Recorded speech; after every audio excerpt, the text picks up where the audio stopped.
start the live stream. That takes just a moment to kick in.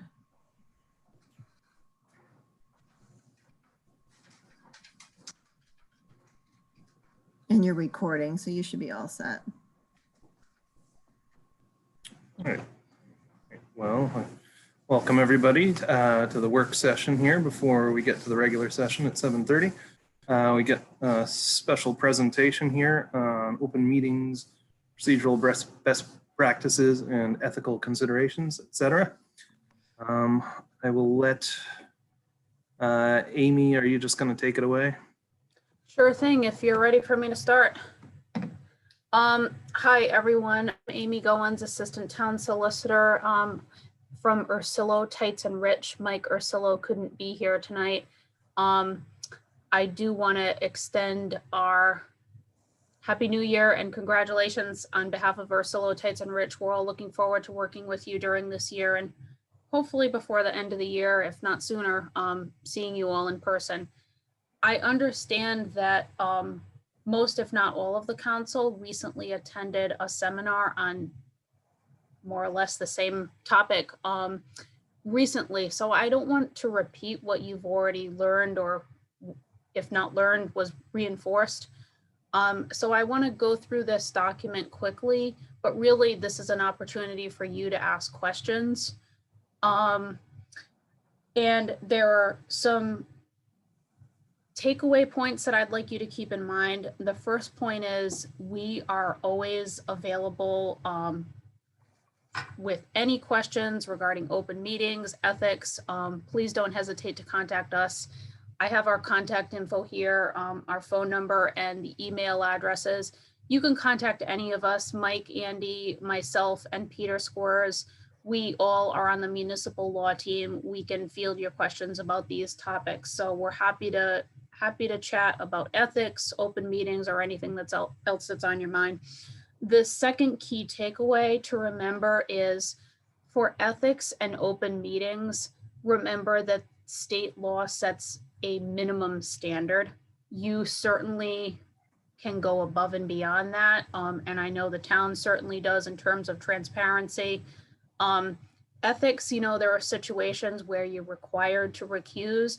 There may be situations where you're not required to recuse strictly under the rules of ethics, but you might feel to avoid the appearance of impropriety, you can choose to recuse. That's up to you. And again, that's something that you can speak with us about on a case-by-case basis.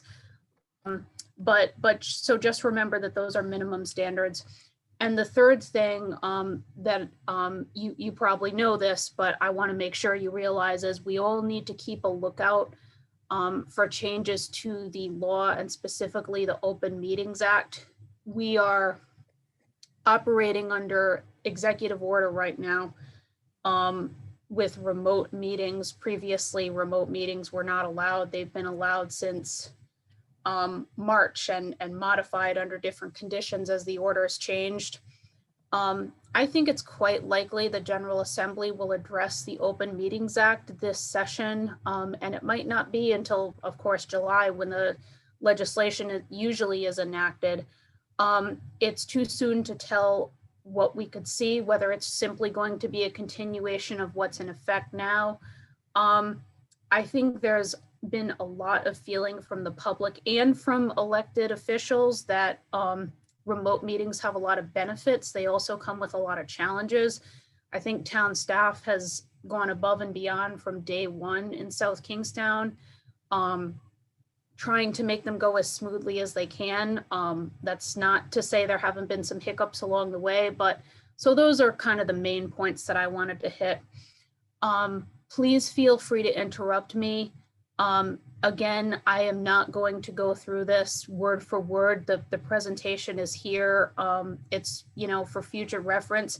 And I should also mention, any of you who want to learn more about open meetings, there's a recorded training on the Attorney General's website. You can view that at your convenience. The presentation also discusses the Access to Public Records Act, which I do not plan to cover here tonight, but I'm prepared to answer questions about it if you want to chat about APRA. Ethics, I want to say it was last February when the staff attorney from the Ethics Commission had reached out to us regarding a training for town officials that got sidetracked last year. I think they are back kind of on track doing virtual training. So that's something that we might look at in the future, getting into the weeds of the Code of Ethics. So again, please feel free to interrupt me because I know you just went through this training. I'm gonna go through it quickly, but if anyone has any questions, please do stop me. This slide is just setting forth the policy of the Open Meetings Act. The people's business should be done in public. That's the essence of OMA. OMA applies to all public bodies. It's not always black and white whether certain groups are public bodies. The town council, of course, is a public body. And it applies when a meeting is convened as defined in the statute. Remember that there's a difference between a public meeting and a public hearing. Anyone has the right to attend a public meeting. No one has the legal right to speak unless there is a public hearing that's legally required. And OMA applies when there's a quorum of a public body in attendance. That's a simple majority. Remember that OMA might prevent a rolling quorum. So if one town council member calls each of his or her colleagues individually, even though there were only 2 council members on each call taken together, that can constitute a rolling or a walking quorum, the collective discussions. So that would be prohibited under the OMA.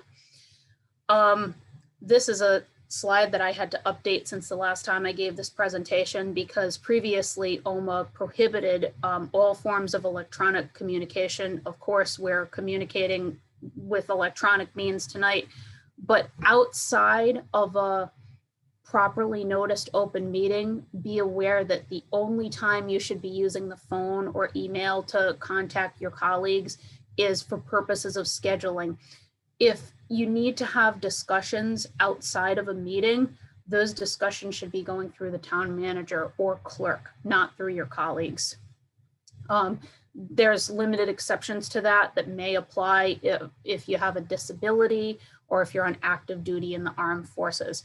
And the easiest rule to remember is that when you get an email that's sent to the whole council, please do not reply all. We try to ask staff to BCC rather than CC for that purpose, so you can't inadvertently start a discussion that ends up becoming a meeting. The notice requirements are: the public body must publish an annual calendar as well as provide supplemental notice of each and every meeting. That's 48 hours notice of meetings, excluding weekends and holidays. So for Monday night meetings, they have to be posted by Thursday night. That supplemental notice requirement occasionally can be waived. And that's what we did back in March, I think, right? It may have been a Saturday. I don't remember the exact date. You may, March 15th, somewhere thereabouts. I believe there was a meeting posted with less than 48 hours notice due to COVID. And so that was a time when we saw that rarely used exception come up and to address an unexpected occurrence that requires immediate action to protect the public. In a time like that, it's absolutely permissible for a council to waive the notice requirement. And this is the part of OMA that's always the trickiest to explain. And this is what keeps the Attorney General's open government unit busy on a daily basis, deciding what is fair notice. Has an agenda item adequately informed the public of what's going to be discussed or acted upon? And the Rhode Island Supreme Court has just said it's got to be taken under the circumstances, right? What is fair notice to the public? They've said definitively having the item of old business or new business is not sufficient. More information is always better, as we do in South Kingstown, providing backup on the agendas in the form of documents that you can click on that are hyperlinked. But really the test is, would an average person reading the agenda know what is, what is being described, what action will take place, what's being discussed? Minutes, usually we see public bodies exceed the bare requirements of the OMA when they publish minutes. Public bodies usually like to have their minutes be more of a depiction or more of a recollection of what happened at the meeting and what was said versus what is required under the OMA. Under the OMA, minutes really just can be very bare bones: when the meeting occurred, who was there, a record of any votes taken, and any other information that a member of the public body requests be included. Usually our minutes are more detailed. Now that we're recording everything, you have the minutes, but you also have the actual video recording of the meeting. So there's a lot to look at in terms of, research and for historical purposes, researching an issue. All public bodies except advisory only public bodies must post their meeting minutes with the Secretary of State. Sometimes the smaller public bodies wonder, well, how do we comply with that if we're not meeting every month? Just do the best you can. And if the minutes haven't been approved, file them anyway as draft. And if they're changed later on, file the corrected minutes as soon as you can. But this is a perennial issue for public bodies. If you miss that deadline, they must be posted within 35 days of the meeting. It's very easy to miss those deadlines. So we encourage staff to be on top of those deadlines. Executive session, also known as closed session. The default is open session, right?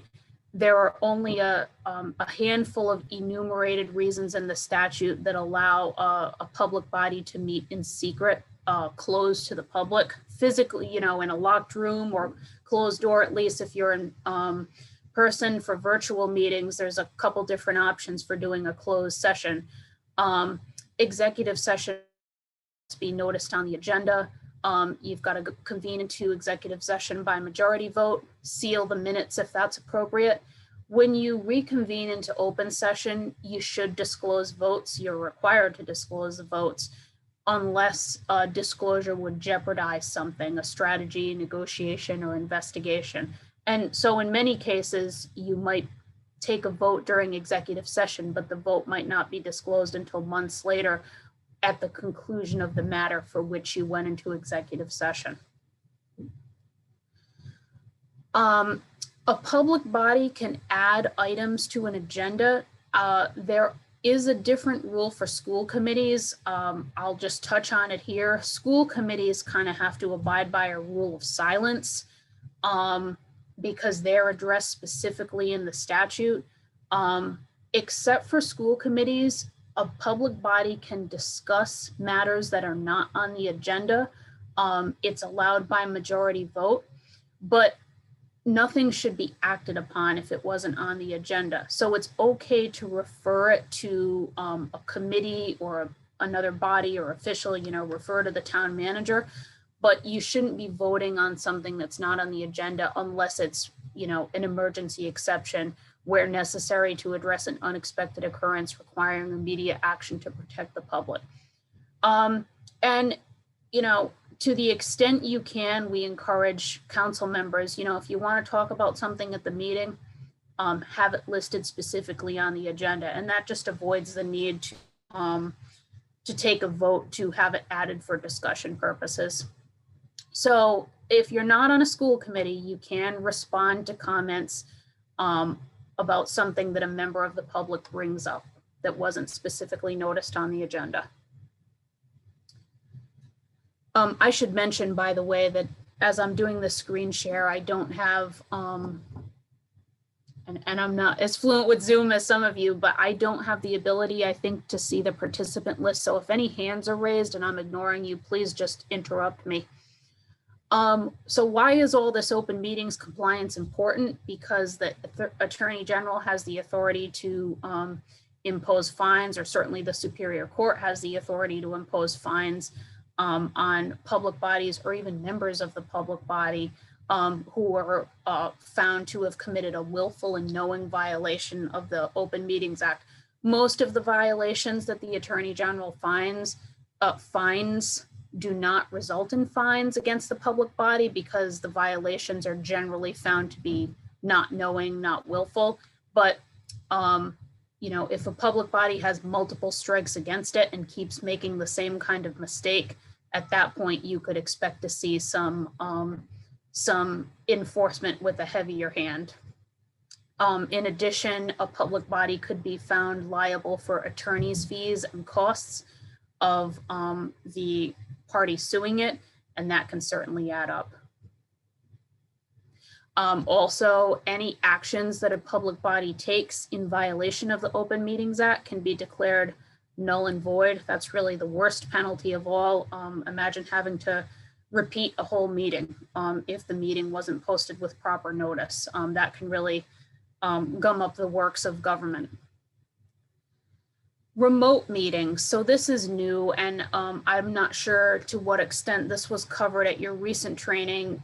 You may be aware that back in March of 2020, remote meetings were allowed for the first time in Rhode Island with an essential purpose requirement. So meetings were allowed to be held remotely, not in person, only for an essential purpose. That didn't last long because I think, at least my speculation is, there was a realization. One, it's very difficult to determine what aspects of government were essential and which weren't. And second, I think there was a realization that remote meetings were going to need to last a lot longer than some of us maybe thought it would be, for 2 weeks or a month. And that became clear that that wasn't the case. So since April, all meetings have been allowed to be remote or virtual. The currently governing executive order on remote meetings is Executive Order 20-46. That was adopted in June. It really is almost identical to the April executive order, except that the June executive order did away with a blanket extension on APRA deadlines. I think maybe only the Department of Health is now still exempt from the normal deadlines on the Access to Public Records Act. So it's been extended through today's date, EO 20-46, and that's what we have to govern us until it's superseded by a subsequent executive order or superseded by the enactment of legislation by the General Assembly. So the real operative part of that is the prohibition against electronic communication is suspended. However, a public body must ensure adequate alternative means of public access. And that's defined as measures that provide transparency and permit timely and effective public access to the deliberations of the public body. Most of the public bodies, I think, are using Zoom under a license provided by the state. Not all. Some, I think, have used conference lines, other solutions like WebEx. Whatever it is, the public must be able to follow what you're doing in real time. Not necessarily seeing you, but hearing you for sure. The public must be able to participate where public participation is legally required. And even if a public body is meeting in person, you still have to provide some kind of a call-in or Zoom option. This is challenging because, again, since April, there's nothing beyond the executive order that's legally binding. There's just been a handful of findings from the Attorney General's office. There's some guidance that's been issued by the Department of Administration, technical guidance on Zoom meetings provided by the Department of Business Administration. And our general advice, and I think the goal to strive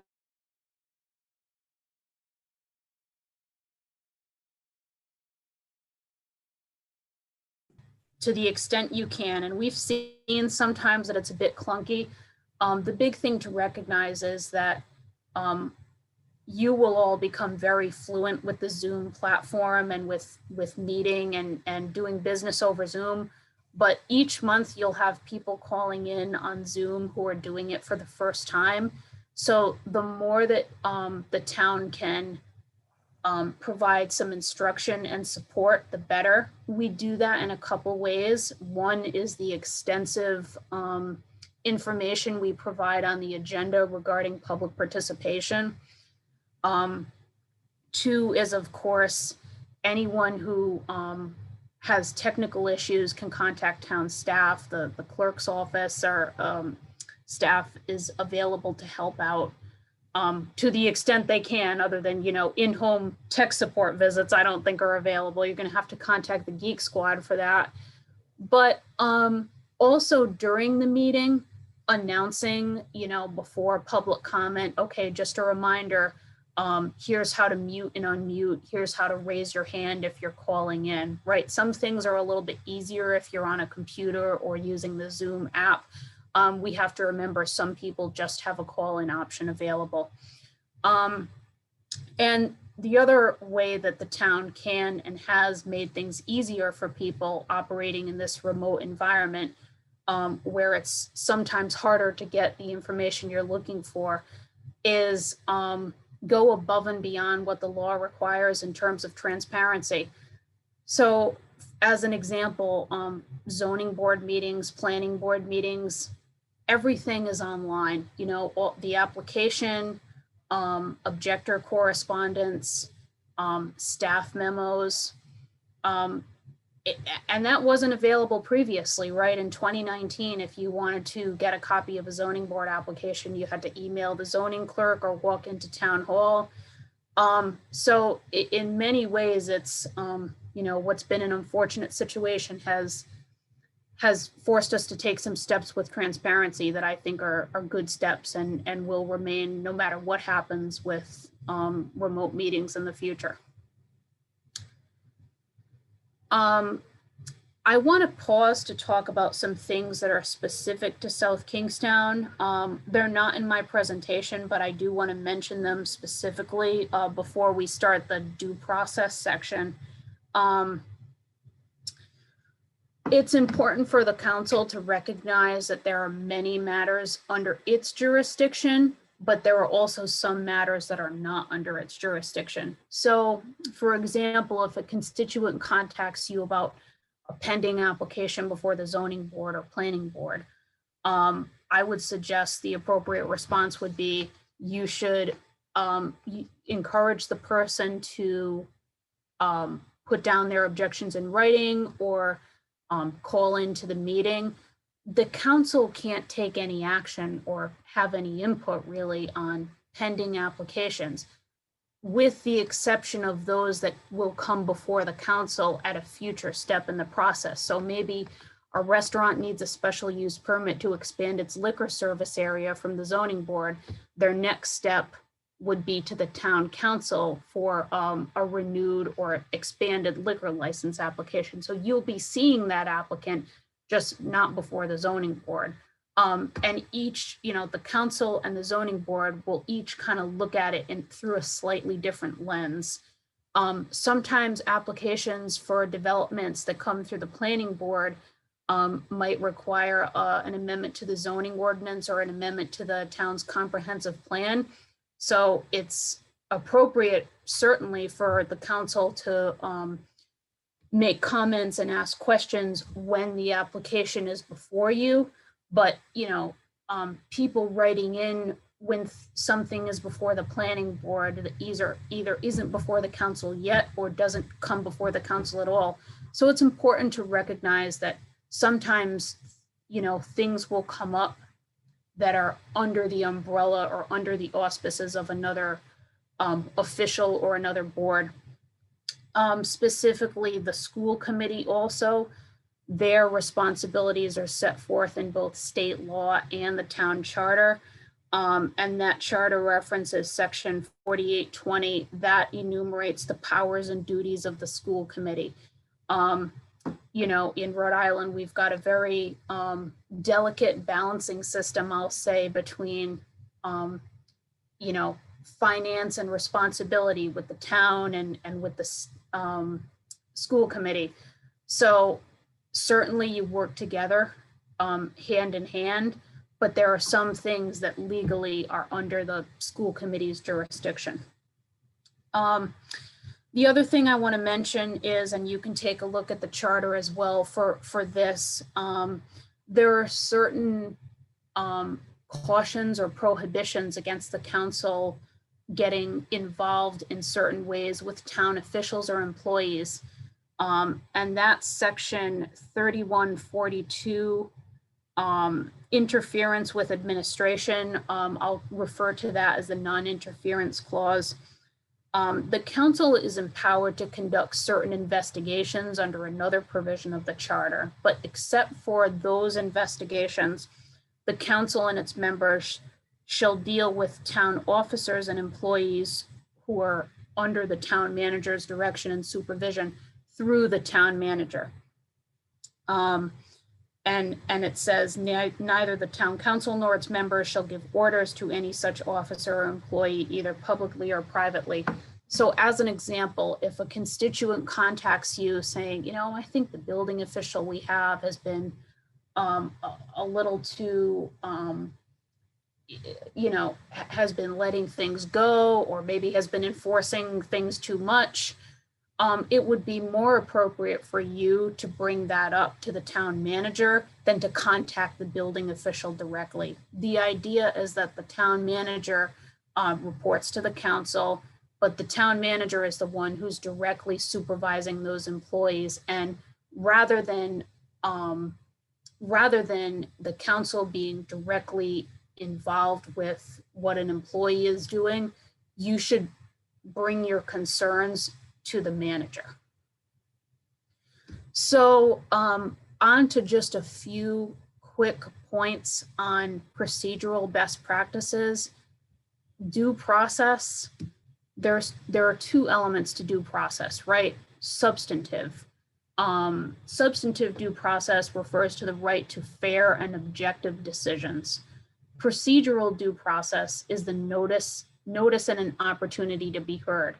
And what your goal for a meeting should be is, if someone was at the meeting, would they say that everyone who was heard should have been heard and the decision makers seem to be impartial and free of outside influences? And if the answer to that is yes, then you've conducted a good meeting. I have here a little asterisk about long agendas and late nights. That's a tricky one, especially because we've seen over the past several months that meetings over Zoom tend to take a little bit longer than in-person meetings. Just the technical challenge of recognizing people and sometimes technical difficulties, and also the reality that more people can attend by Zoom than can maybe attend in person. So you have more people calling in than might otherwise show up in the council chambers. You know, it's tough. You want to get the people's business done in a timely manner, but when the meeting runs till midnight, you know, you got to question, one, is it really public access when you're conducting, you know, business at midnight? And two, is the council able to make a fair decision? So many times you have public bodies have a rule that you need a vote to extend past a certain time. And routinely we see, you know, going past that time. And again, it's a balancing act. And I think it's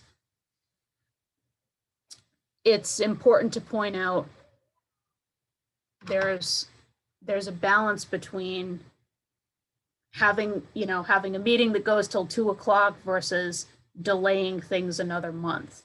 You can always schedule a special meeting, and I know staff tries to make the meeting agendas manageable. Generally, we operate by Robert's rules, although with small boards and commissions like the council, it's really informal procedure. One person speaking at a time, the body is acting through motions that should be specific. I tend to not get hung up in procedure too much for Robert's rules. You don't want it to get in the way. You want it to facilitate the meeting. the goal is ensuring that everyone, members and the public, knows what's being discussed and voted on. So now we're on to ethical considerations. And I should mention the website for the Ethics Commission has a lot of good information there, and their attorneys are available to speak to you about any ethical questions you have. The only way to protect yourself is to get an advisory opinion from the Ethics Commission. So if you have a real question about whether or not you have a conflict, you should seek an advisory opinion. That's an opinion approved by the commission at a public meeting. And if you're acting pursuant to an advisory opinion, you can't be, for instance, if the commission says you don't need to recuse and then someone makes a complaint, you're protected by that advisory opinion. Whereas if you simply call for informal advice, it's possible that the commission may or may not agree with whatever informal advice the staff offered to you. So in many cases, we'll usually have an idea of which way the request would go, but we'll encourage you to make that request, again, to protect yourself from any potential violations. So there are a few different aspects to the Code of Ethics. Nepotism and favoritism are prohibited. You're not supposed to participate in any official actions, decisions, or deliberations that affect family members or business associates. And I'm not going to get into the weeds again. If there's any questions about which family members apply, cousins-in-law, or who's a business associate, contact our office. And these, I'm not going to read these. You should know, and you can see that it's up on the screen. The Code of Ethics contains both statutes and regulations. So sometimes we see people do research on their own and saying, well, I've looked at this statute and it doesn't quite say what I think it says, or remember that the code includes both, and you can find a complete copy of the code on the Ethics Commission's website. The quick definition of a business associate is a person joined together with another person to achieve a common financial objective, a coworker, a boss, someone that you've done business with frequently. And you should also note that a conflict exists either when it's currently in existence or when it's reasonably foreseeable. So maybe someone's coming before the council who is scheduled to do a job for you, is scheduled to complete some work at your house, or you're scheduled to do a project with them. If it's reasonably foreseeable, then it's a conflict, even if the money hasn't changed hands at that point. So if you're required to recuse, you do need to fill out a recusal form, give a copy to the chair of the board or staff, and a copy will be sent to the Ethics Commission. That also applies if you're not recusing. If you want to document a reason why you're not recusing on something, it's the same form and it's submitted in the same manner. Financial disclosure, you may, and some of you who are new might not this year, but in future years will get notice that you're required to file a financial disclosure statement with the Ethics Commission. So you will get notice if you're required to file. Online filing is encouraged. The deadline is the last Friday in April. If you need an extension, just remember to request one before the deadline to file, because you can get an additional 60 days. And penalties, the Code of Ethics does include civil fines of up to $25,000 per violation, or even removal from office for egregious violations. That is it for what I have prepared. I'm happy to answer any questions you have. And again, I didn't cover APRA, but anything related to the OMA, ethics, APRA, I'm happy to take your questions.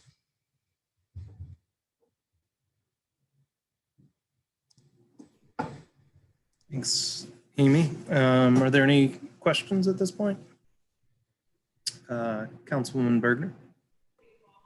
Thank you, Amy. Appreciate all that you did. I had a couple of questions. One is, there are 5 of us who are also members of the Democratic Town Committee, and we just want to be clear, we'll be in the same virtual meeting potentially in the future, and is that any sort of OMA violation? So we have to be careful with that because there was a recent finding from Westerly on a similar topic. The old rule was that political parties, are not subject to the OMA, but when you have a whole council that is also a member of a political caucus, that can become an issue. So yeah, let's talk about how to navigate that going forward. When is the next meeting? I think they're once a month, so in a month. Okay, all right. We'll think about how to handle that. The general rule is if it's party business separate from town business, that's fine. But sometimes those things overlap. So for instance, if there are discussions about council leadership occurring at the Democratic caucus meeting, that could present an issue. So yeah, let's have a discussion about that at some point. Okay, and then my other question was related to the rolling quorum. So you had said to go through the town manager for questions, but if more than 2 or 3 of us communicate on the same topic, isn't that a rolling quorum? So if the communications are with the town manager, who's not a member of a public body, not subject to the Open Meetings Act, it is okay. Because I sorry, one sec, is that exact example was what they said on Friday, that the town manager could create the rolling quorum, which I don't know who was there and heard that as well. Go ahead. So I saw that training as well, and I thought it was an interesting observation. The town manager can create a rolling forum. The issue is that the exchange cannot be between members of council through the manager. I can't say to Deb Kelso said this about that, and Rory had this to say about that. The quorum is created when the council, the body, is having an exchange. I can't serve as an intermediary between you for an exchange. If you all tell me what I think and I hold it locked in a box, that's fine. Yep, thank you, Rob, for clarifying that. So if something comes up in between a meeting, and the manager emails you to say, we plan to discuss this and could I have your input? It's fine for each member to individually respond to that correspondence.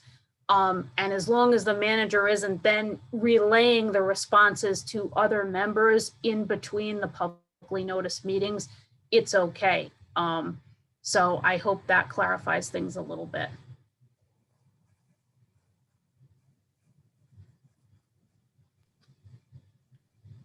Thanks, those were good questions. Just to add on to that, Democratic Town Committee, or as you're developing guidance for us, one of the things that we would typically do in the past is to sort of have a discussion about what was happening at the council, what we saw coming up. It wasn't really a discussion about what we should be doing, but giving members general updates about what's happening, So if that's not okay or okay, just let us know. Yeah, we'll provide some specific guidance to the council in the coming days on that topic. I do want to relate in writing the finding of the Attorney General. All right. Other questions? One thing, Amy, we got, I remember a letter, I don't know, sometime in the summer last year, complaining that, they were going to file a lawsuit against I can't remember if it was the town or the town council, because one of our members was an administrator on a local Facebook page. And just, is there any guidance on that? Yeah, thanks, Abel. I'm glad you mentioned that because we're overdue on providing some detailed guidance on social media. And the biggest, what I'd like to say is something I know is not realistic, which is stay off it. But I know that's not going to happen. That ship has sailed. Be aware that OMA violations can occur potentially on Facebook or Twitter or other social media. So if one of your colleagues has a post, and even if it's just a like, that's a potential complaint. Now, I don't think anybody's going to say that a like is a discussion. It's more of a, thumbs up, but commenting, that's something you should stay away from. Because if the first person comments on another person's vote and then you've got a second comment, well, now you're looking like a quorum. So number one, be aware that the OMA doesn't disappear when the business goes into the social media world. Yeah, and it's tough because it's a valid platform for engagement with your constituents, for putting your views out there and getting input of people in between meetings. We know people are very active on that group. If you have a personal page, you may want to keep that page separate from a candidate page or profile. And it should go without saying, each person on the council has a right to say whatever they want, and you're not representing the entire council. The council only speaks and acts at council meetings through votes or resolutions and ordinances. So personal business is separate and distinct from council business.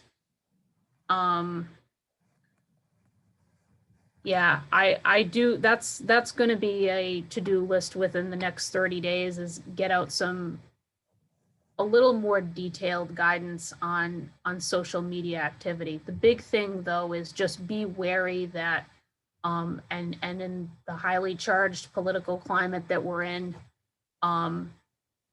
we've never seen more complaints. So just be aware that people are watching, and of course, that once something's out there on social media, it's, even if it's deleted, it's never really deleted, Right. Screenshots, Facebook maintains that history of anything you've ever done, right? So I thought on this though, Abel, is that the separation of personal from public is really important. That's a really important distinction.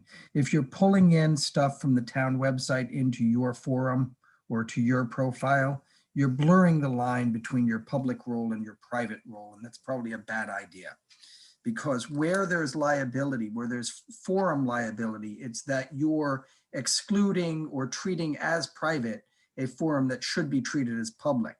So to the extent that you're pulling things from the public forum into yours, you're blurring that line and potentially exposing yourself to an exclusion of people from the public forum that you've created in your private space.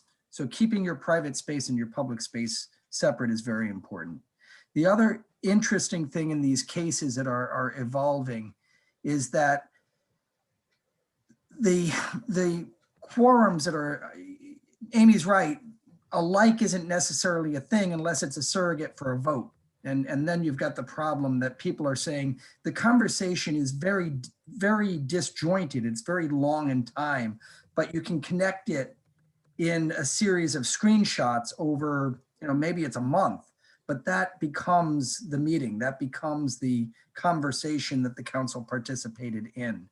There is no lockbox on Facebook. There is no lockbox on social media. If you say something on Tuesday and Deb K comments on it on Wednesday, and then 3 weeks later, Deb B comments on it, you've got a quorum. You've just had a discussion about the same thing. It's potentially a much longer time frame, because you can always go back and see what the others have said 3 weeks later. So now it's there. So it's a really tricky problem.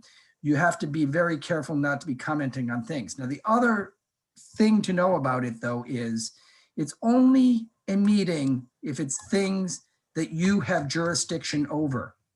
If you're talking about your favorite breed of dog, the council's got no jurisdiction over that in a meaningful sense. Now, if it came up that there was a favoritism for, one breed over the others at the animal shelter, maybe. But I mean, generally speaking, there's a lot of things that are outside of the purview of the town council. Commenting on national politics, generally outside of your purview. Federal tax policy is not within your purview. You're not going to have a Open Meetings Act violation if you're talking about federal tax policy. So there's a lot to this. It's a really, really weird, squishy area. It's a hard one to nail down. The key things, I think, are to keep your private space and your personal, your public space separate. Don't use the same email address. Using your town email address for personal business is probably a bad idea. Using your personal email addresses for public business is probably a bad idea. Try to keep those spaces separate to the extent you can, and you're going to be a lot better off.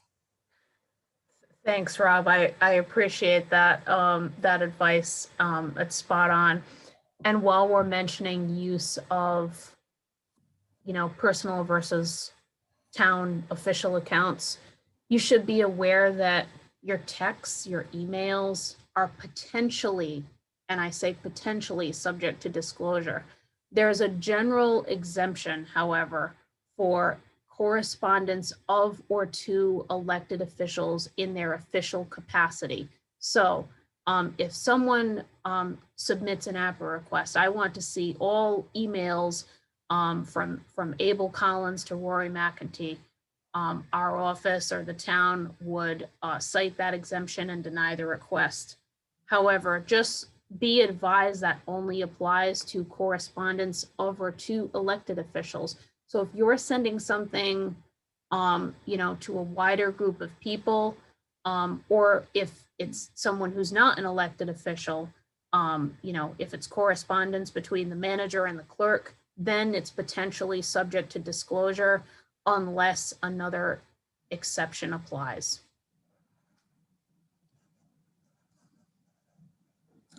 Abel, you're muted. Just returning quickly to the social media question. I think part of the complaint that we got in that letter was that, since the moderator was a town official, they deleted a comment or something, or maybe deleted a post, and that's infringement on First Amendment rights. I don't know if that's ever held up in any court or not, but you speak to that as an issue. Yeah, there are no Rhode Island decisions on that subject. There are a number of decisions, and especially involving the president's tweets and who can access them. And that's what Rob was alluding to. Any member of the council who operates a Facebook group, that's on your own time. That's not town sponsored or sanctioned or official in any way. And whether you do it with your personal page or your official page, I would suggest, as the manager did, do it with your personal page. But the answer is that if that came to court, it would be considered in a fact-intensive inquiry. What the page was set up for. What's being said, who's participating. So it's hard to give a definitive answer because this is a evolving area of the law, and any case that comes up with that question is going to be very fact intensive.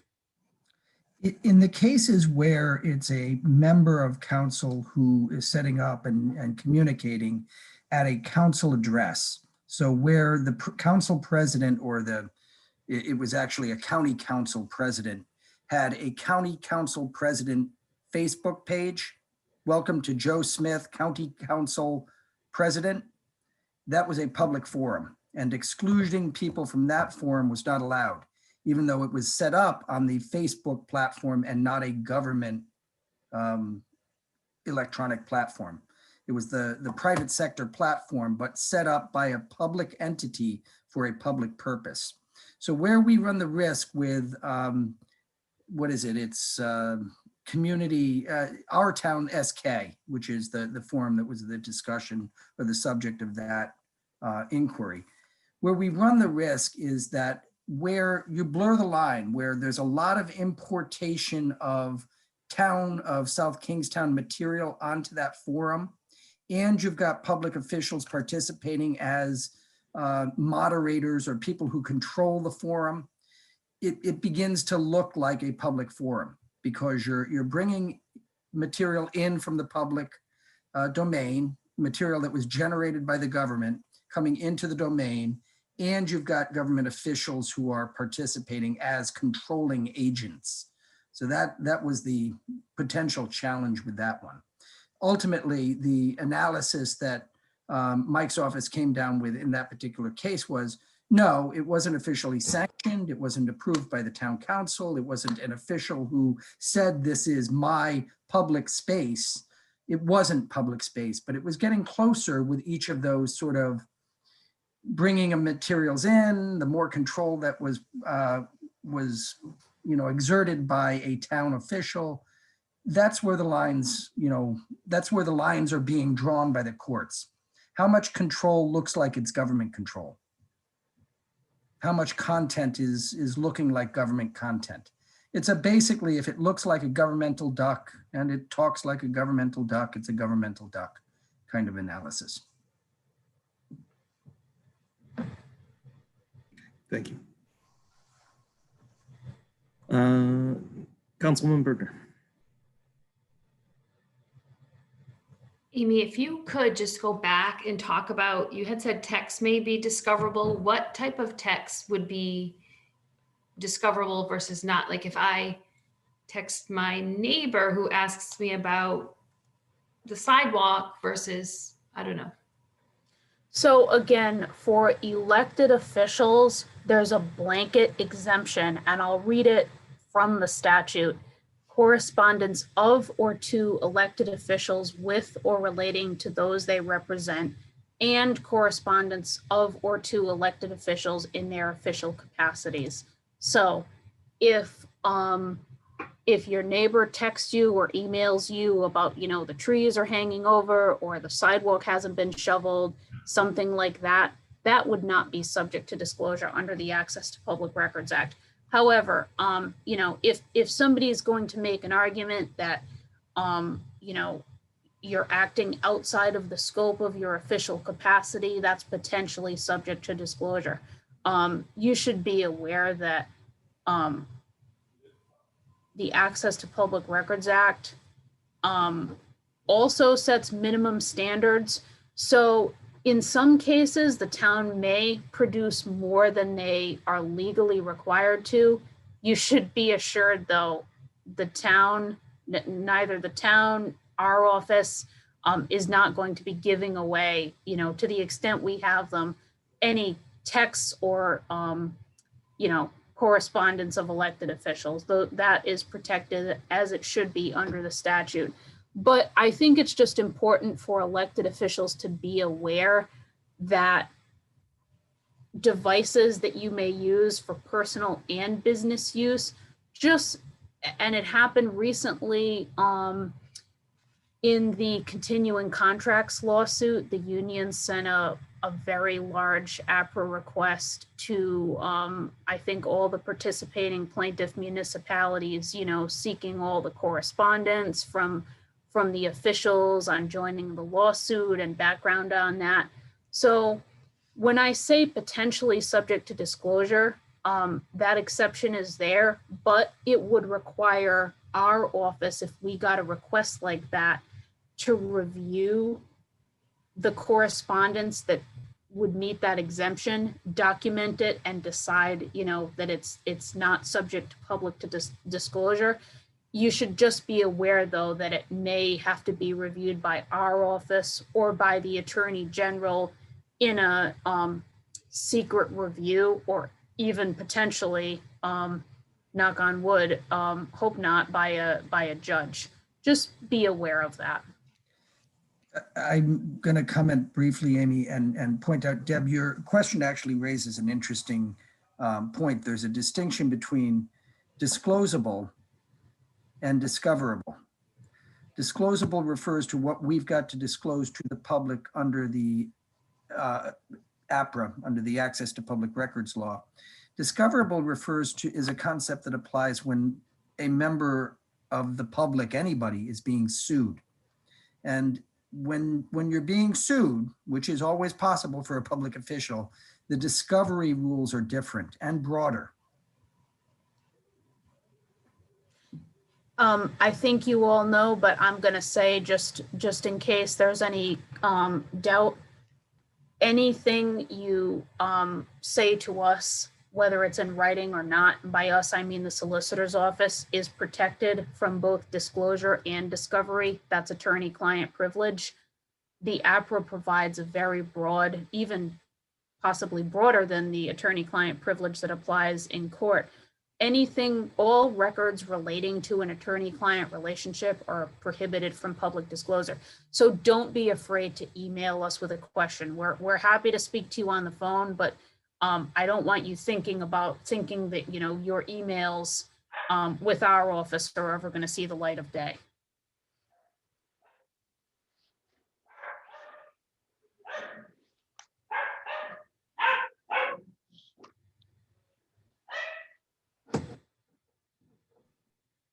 Any final questions here? Very good. I think that was a great discussion. We have about 4 minutes until we'll get started with the interview. Although I guess, Susan, if we've already opened the work session, can we do the interview now before 7? No. Okay. You see me shaking my head no. So before we leave this, I will just have one last comment, and that is, not only is it good to contact the attorney's office because it's attorney-client privilege, it is the easiest way to avoid problems.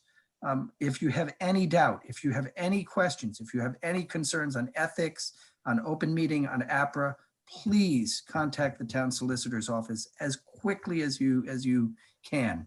I've said this in many different contexts. For a while in my career, I was calling the ethics office at least once a week because I was dealing with an organization that needed me to be checking. It's okay. It's fine to raise questions. That's their job, is to answer those questions. So don't hesitate if you have any concerns whatsoever. It's better to ask the question and have Mike or one of his staff members spend 25 minutes looking up the answer than it is to have the issue linger. Just ask.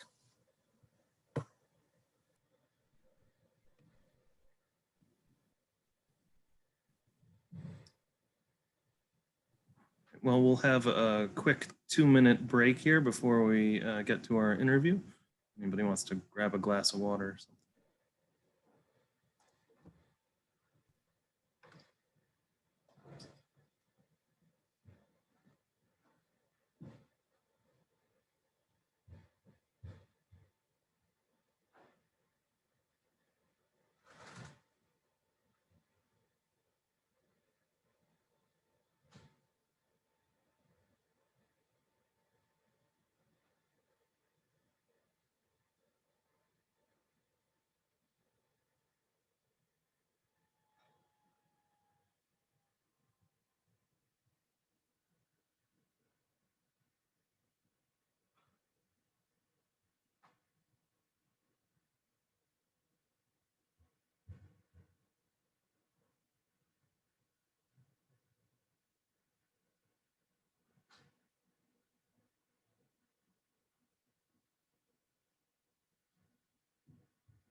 Abel, quick question. Did I miss the interview part? Like, where is that on the agenda? Is right under 1A, 1B, it says interview. It's fairly nebulous. So when you want to go and see who the interview is for, you sort of have to go down to the last page of the agenda, Ah, boards and commissions. and then look up on the date. Because how did you know we had one? You clicked on that Well, link? as long as you see that it says interview there, like when there's no interview, it won't say interview. Okay. So when you see the interview, then you click on that, it'll take you to that page.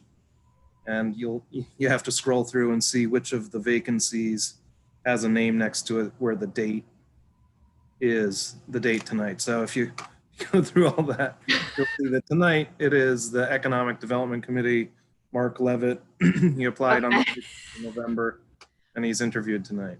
So it wasn't really easy to find, but thank you. Yeah. And then, if I so can this just is add how- one more thing. We get the applications sometimes months, Deb, in advance. Yeah.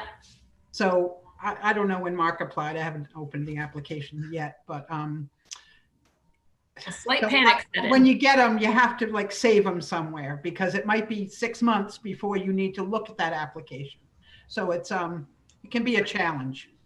Okay, I just didn't know if it was intuitively obvious because I knew what the report, but then you have to scan. So It is not. Must have taken me 6 months to figure it out. It is not. It's hard to find them.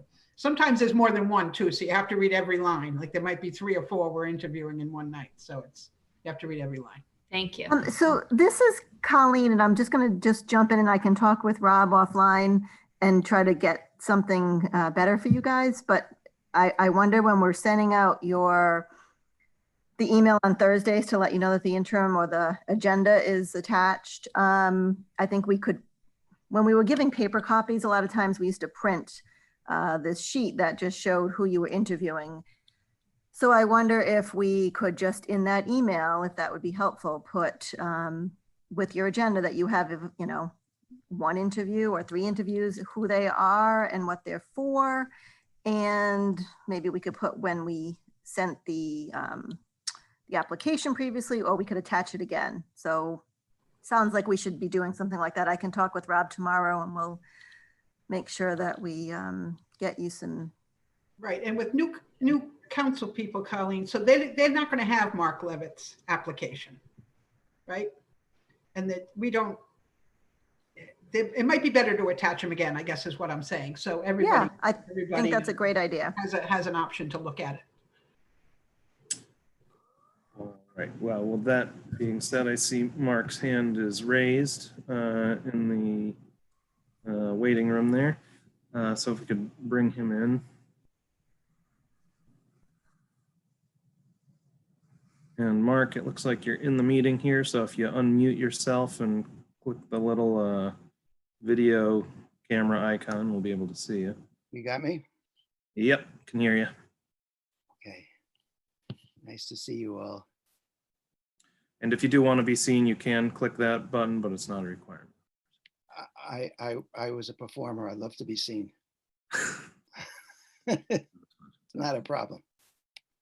Yep. Thank All you, right. everybody, for the time. I appreciate it. Well, you have thrown your name in the ring to be a member of the Economic Development Committee. We I have a have. couple spots there. What intrigued you about the Economic Development Committee, and what skills and experience would you bring to the position? Yeah, I'm interested in trying to breaking down some of the kind of false separations in some of the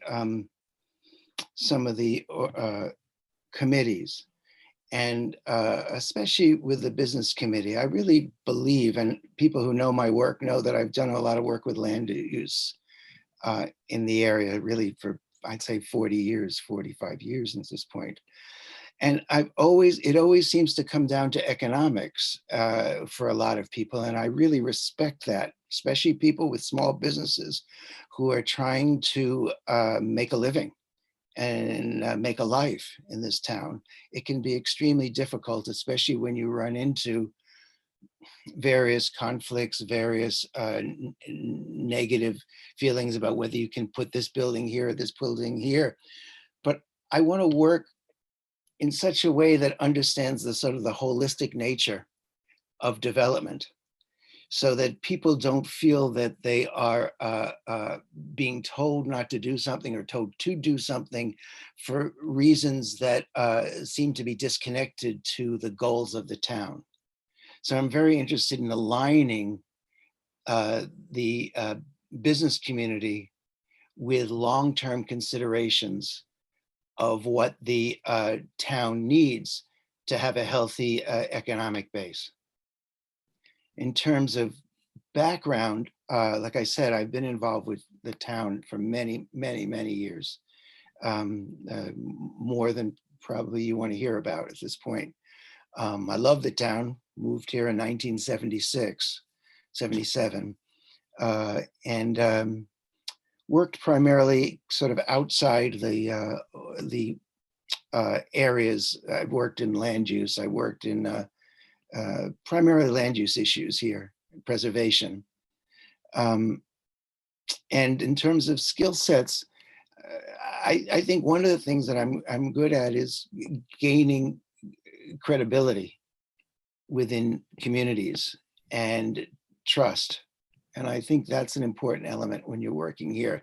I'm also I have my own business for years, a business as a writer and a filmmaker. And so I understand some of the tentative and tenuous nature of being an independent business person. I've also done a lot of work in green building and green issues.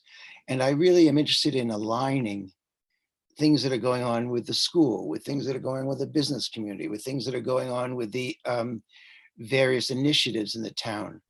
I think if we're going to grow as a town in a way that's sustainable and long-term, there has to be an alignment with the various aspects of the town.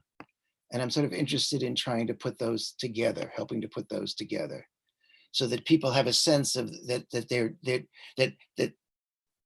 if, for instance, there's going to be a new building for the school, that building somehow adds to the economic benefits of the town, and that sort of makes sense in terms of small businesses in town, that they get a boost from that as well. So I want to create some sort of a web, a network of business, private enterprise, individual people, ecologists. And I don't think that there's a discrepancy between trying to merge those together. And that's really my interest, is trying to bring all those together in one place. Very good. Questions for Mark?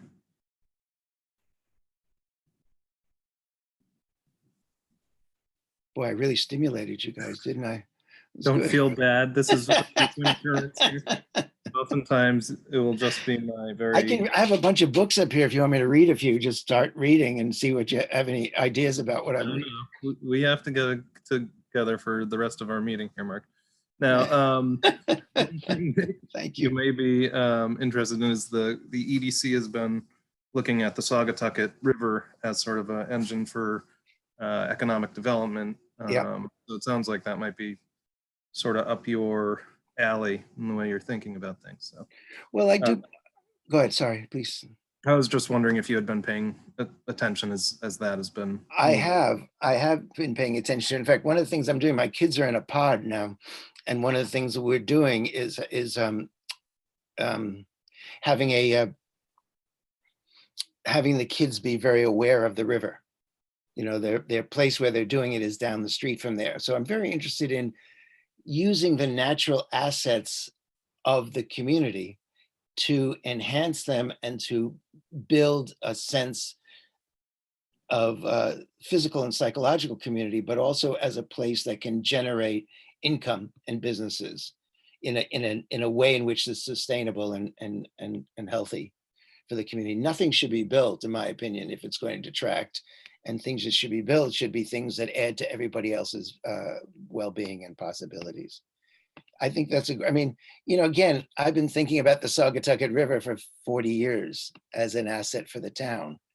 You know, I'm really happy that those ways of looking at development doesn't have to be negative in any way, shape, or form.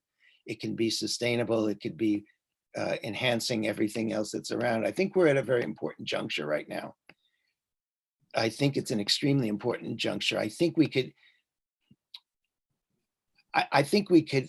go forward in a way that would make this a model town. And I've thought that for a long time, but I think that there's an opportunity to build a community that is aware of what we're doing, works on things like traffic control as a business issue, works on things like, you know, like cleaning up sidewalks after a snowstorm as a business and a well-being issue.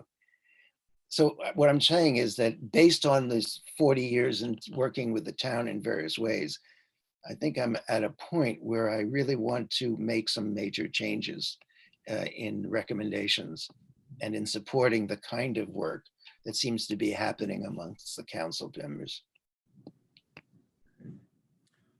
All right. Well, anybody come up with any other questions in the interim? All right. Well, Okay. With that, Mark, we're going to get on with the rest of the work session. Thank you for your interest in Sure. joining the EDC, and we'll let you know shortly. Okay, thank you very much. We'll see you soon. See you all in town. Bye-bye.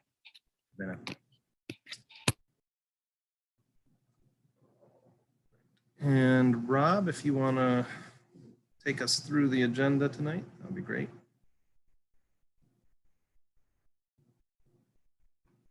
I will do that. But before I start, are there any questions that we need to address about the agenda before I start sort of telling you what I think is important? Yep. Go for it, Deb. So I just had a couple of questions about the public hearing on the police department. Are you going to talk about that? Okay. Yeah, So we will. In fact, we can bring the police chief.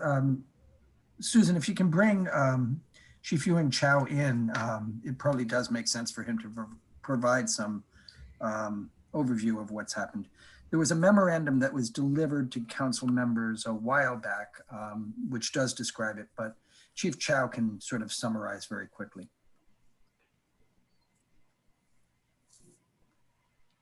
I'm sorry, go ahead. I just was wondering if we had been given a memo where like I see what the proposals are, but I don't know what it was.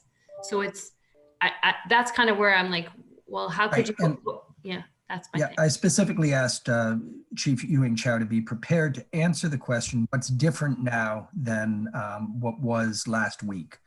So he's prepared to answer that question.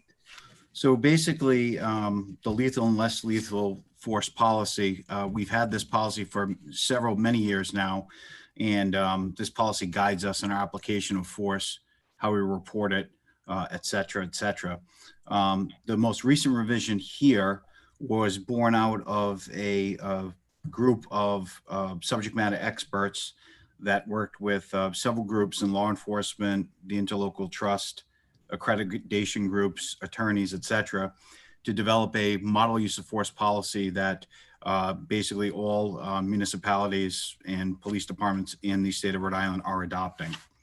The changes that we have are, we added 5 definitions to the new policy: administrative review, analysis, chokehold, de-escalation, and vascular neck restraint. We also took de-escalation, which was in our existing old policy, but we moved it to the beginning of the policy just so that we could really make a point that when officers are having to apply force, you know, one of the things we want to try to do is de-escalate things before they get hands-on. So that was important to do that. Reporting uses of force, we made one change to officers have to report the use of force to a supervisor that's not involved in the incident. And then the last part that we added to the current policy was reporting to the FBI when we do use force that is measurable. And that's only force resulting in death or serious bodily injury, where an officer discharges a firearm. And those are the times that we would be reporting to the FBI. it's And that's to pretty note- much the changes that we had put into the current existing policy that's here now.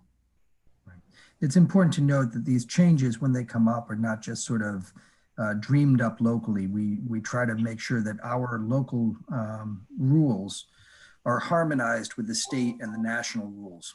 So there's guidance that comes out of the Association of Police Chiefs, out of the law enforcement community elsewhere in Rhode Island, and out of the state that sort of directs us toward these policies. The accreditation process requires that we abide by minimum standards of policy, public policy, police conduct policy, and these reflect those standards. It's not just the chief and personnel at the police department coming together and saying, we think this ought to be the rule.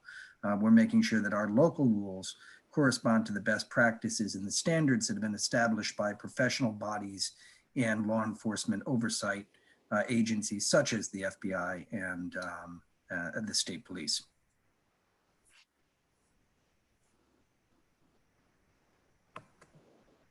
All right. Was there another question? I was just looking at the reporting of the use of force. What I just was writing as fast as you could say it. What was the change? So what we did was previously, we did not used to report to the FBI with application of uses of force. The FBI is now collecting national data from all police departments with, when departments use force, and they're going to keep that in their with the FBI, so they can, I'm sure, do studies or just make sure that hold people accountable, et cetera, et cetera. And the FBI keeps national data. They want to obviously at this point keep track of national of data across the nation on the use of chokeholds, which shouldn't be happening, but other uses of force so that they can evaluate whether those uses of force around the country are being used in a biased way, whether they're being used in the appropriate way.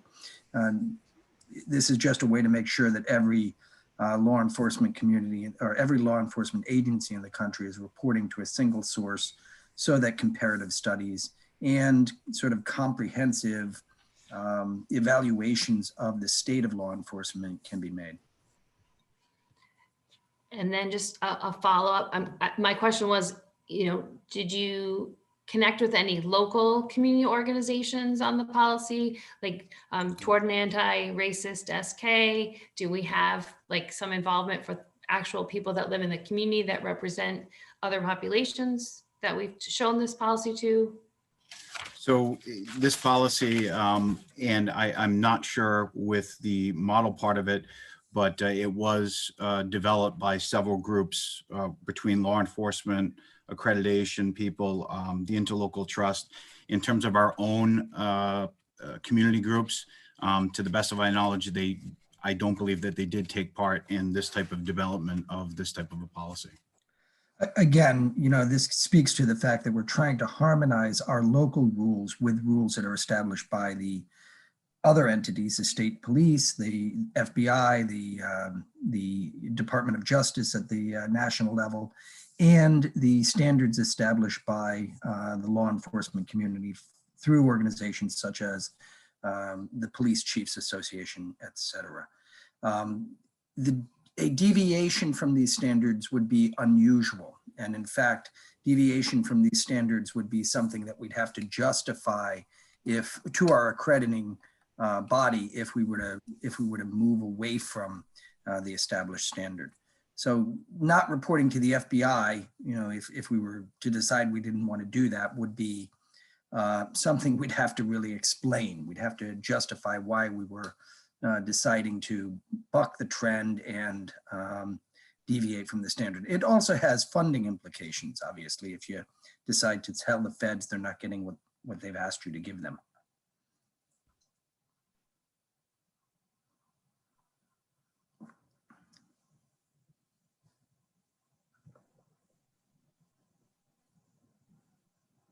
Any further questions on the public hearing?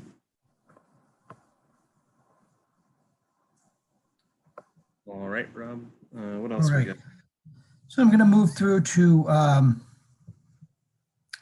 correspondence. You have Bill McCusker's resignation from the Bicycle Pedestrian Advisory Committee. He's served on the committee very well, and he's going to be missed on the committee, I'm told. But he has expressed that he's got lots of other things that he needs to do with his limited time. We have a request from Mr. Katz and Ms. Anna Gerber Williams requesting a waiver of interest on a late property tax payment that was received.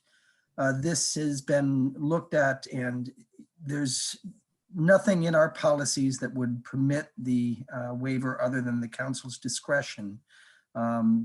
It would be a precedent-setting event. We've tried very, very hard to make sure that we gave folks the opportunity to avoid interest payments this year. We've worked with taxpayers to make sure that, late payments were not going to cause folks to end up in a predicament. We're always willing to work with people if they're having difficult making their tax payments. We work with payment plans. We do everything we can to make sure that we're not causing undue hardship. This request on interest payment is like many others. It's simply a payment that came in late. As the council knows from prior members of the council, certainly who've been here, from prior instances where this has also been requested, we don't have the discretion to waive for some and not others. And part of the policy that's behind this is that the state legislature doesn't want local officials, whether they be elected or appointed officials, to be exercising discretion in discriminatory ways. If we know this guy and he's a decent guy, he gets his interest waived, but gee, that guy's a jerk, so we're not going to waive his interest. The solution may be a little bit blunt, but it's that interests on tax payments are not waived. It's an unfortunate rule, but it is a rule that treats everyone at least equally, if not completely fairly. Everyone is treated equally, which in its own way is a measure of fairness. We have an email from Kateri Collins discussing sidewalk snow removal. This has been our first big snowstorm. This past storm in December was our first big snowstorm after the snow removal ordinance was put in place a couple of years ago. Last year was a very, very light snow year, so we really didn't encounter any difficulties. We had this email from Ms. Collins indicating that she thought that it was a problem that all the sidewalks had not been shoveled. We had other correspondence and communications, telephone calls, etc., complaining that the removal of snow was a burden on homeowners and property owners. On the whole, I think that the ordinance worked not terribly bad, I'll say it that way, on the first big storm. And I think that folks are becoming more aware of their obligations. We've had a number of corporate entities indicate that they didn't know about the ordinance, but now that they do know about the ordinance, they intend to comply with the ordinance going forward. I've spoken to John Schock about the challenges that we've seen in this past snowstorm. And we do expect to be coming to the town council in the future with some amendments, proposed amendments to the ordinance. The biggest one being an impossibility amendment. Folks, while we're not enforcing a we're not imposing fines on people who cannot remove the snow because the state has put 20 feet of snow on the sidewalk and it's melted and turned to ice. I think people would be more comfortable if they understood that what we expect is a reasonable effort at snow removal. We don't expect people to spend $20,000 to bring in heavy equipment to remove frozen blocks of ice that have been created by snow being piled up on the sidewalk. We're looking for folks to do what is reasonable to avoid the problem that Ms. Collins described, which is a person in a wheelchair rolling their wheelchair down the middle of 108 in front of CVS. That's the problem we're trying to avoid. I think that people misremember what the state, misremember what the town's previous practices were. The town never removed snow from in front of CVS. The town never had as its general policy to remove snow from every sidewalk in town. That is an impossible thing for the town to do unless we hired a lot of people, and it would have a tax implication. There's no doubt that if we were to remove snow from every sidewalk, it would cost enough that people would recognize the difference on their tax bills. This ordinance was designed to make sure that the responsibility for clearing snow was distributed appropriately. And the penalties piece of this is something that the town is trying very carefully to avoid, but we did get a number of correspondence. And I cannot say that this storm went off without any hitches. We sent out 122 letters to people who had not removed snow. We received correspondence back from many who said, gee, I just didn't know, I'm sorry, I'll get it next time. We received some concerns from citizens and businesses as well. We will work through those, and as I say, we intend to come to the town council with proposed amendments probably later this year. Again, we're going to pursue a reasonableness approach for the remainder of the winter. We're not going to penalize people for circumstances that are beyond their control, but we are asking every resident, every property owner, homeowner, and business to get out and remove the snow from in front of their building, in front of their home, if it can be done safely, and do what they can to make sure that South Kingstown remains a walkable community even during the winter months. We have an email from Bob Moore expressing his interest in serving on the school building committee. This brings up a question that has arisen here before the council in previous meetings about the possible restructuring of the school building committee. I will note that. I will also note that there is at least one vacancy on the school building committee as it exists today. So you could entertain a request to be placed on that committee without changing the structure. There is also the question of whether the structure is appropriate going forward as we move from the development of an application to the implementation of a construction project. We have two letters from Andrew Gilmartin. The first simply thanking the council for its engaging the issue of the indoor gun range, and a second letter noting that the outdoor operations at the Peacedale Shooting Preserve are continuing to cause difficulties for members of the community in the vicinity of the Peacedale Shooting Preserve.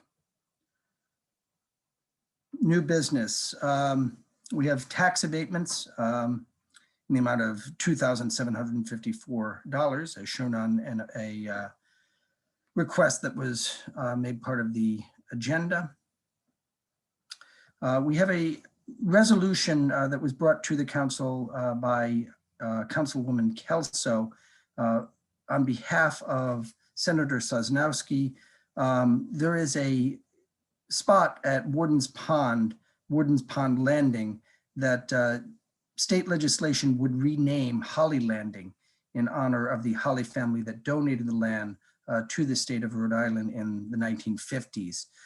So the resolution is a resolution in support of state legislation to rename a portion of the state land. This is not the town being asked to to do anything other than support the state's action to rename property that is owned by the state of Rhode Island. We have a request for purchase of equipment for the police department to deal with safety, personnel safety in riot circumstances. So it's helmets, face shields, riot shields, this sort of equipment. The police department, of course, does not anticipate. However, we need to be prepared just in case we're ever called on to have safety equipment for our personnel in the event that there is a need for such equipment. The item E on new business is a item that really doesn't require authorization. It really requires council acknowledgement or affirmation. We're reallocating $12,000 within the Park and Recreational Capital Equipment Project for the purposes of moving up, accelerating the purchase of a vehicle that's necessary to replace one that was damaged recently and cannot be kept in service. So we're just reallocating funds within the capital improvement count, and under the charter, the council needs to be informed of that. This is the mechanism by which we are informing the council that those funds are being transferred. So technically what is needed, although I don't mind having the authority, the charter grants the authority. What really is needed is an acknowledgement of that transfer so that the council is on the record as having known. All right, Rob, I have to stop you there. I'm sorry. Reached our time, but we can discuss these things as we get to them on the agenda. Very good. Thank you for that summary. With that, Susan, is everything recording now and live streaming? Yes, we have been recording and live streaming this whole meeting. That's right. All right, well then, it being 7:31, I'd like to welcome everyone to this meeting of the South Kingstown Town Council. It is Monday, January 11th. The time is 7:31. Our first order of business is the pledge to the flag, as usual. Susan, if you would lead us in that. Will join me. I pledge allegiance to the flag of the United States of America and to the republic for which it stands, one nation, under God, indivisible, with liberty and justice for all.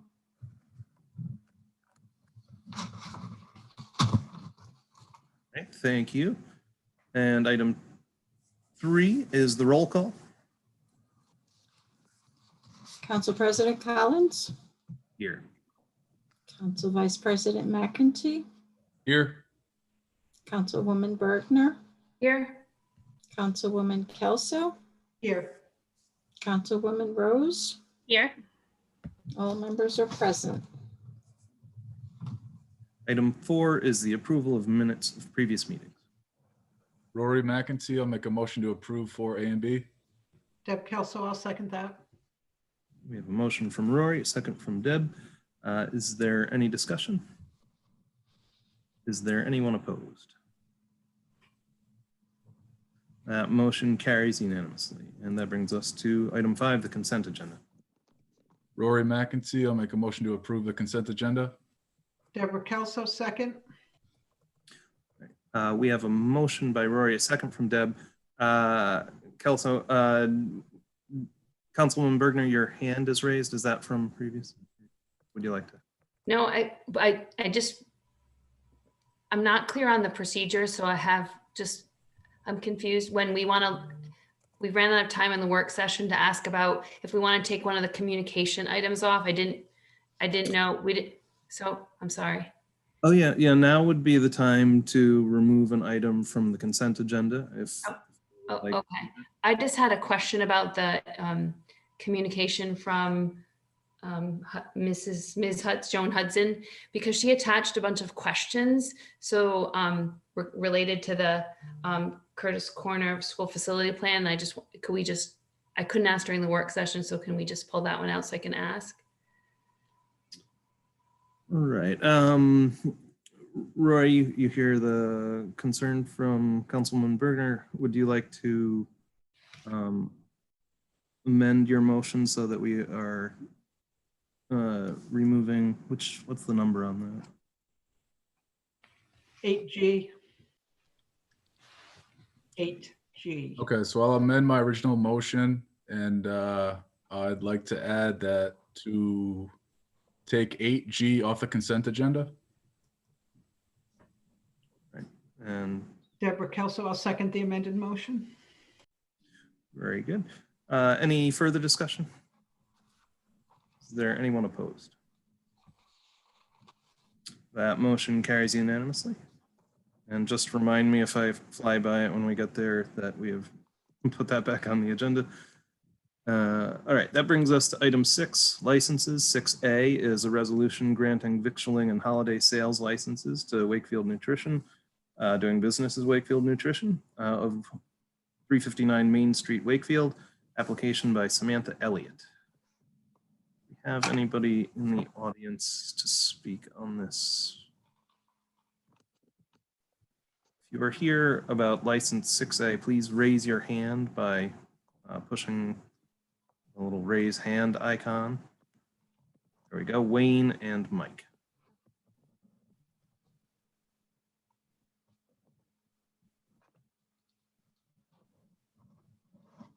And you have been brought into the meeting. If you can unmute yourself. Yep, sounds like we can hear you now. And just identify yourself for the record. My name's Samantha. I own Wakefield Nutrition. I am an Herbalife nutrition club trying to open in the town, trying to bring good, healthy nutrition to everyone. Very Make the good. town being healthy. Do we have any questions for Samantha?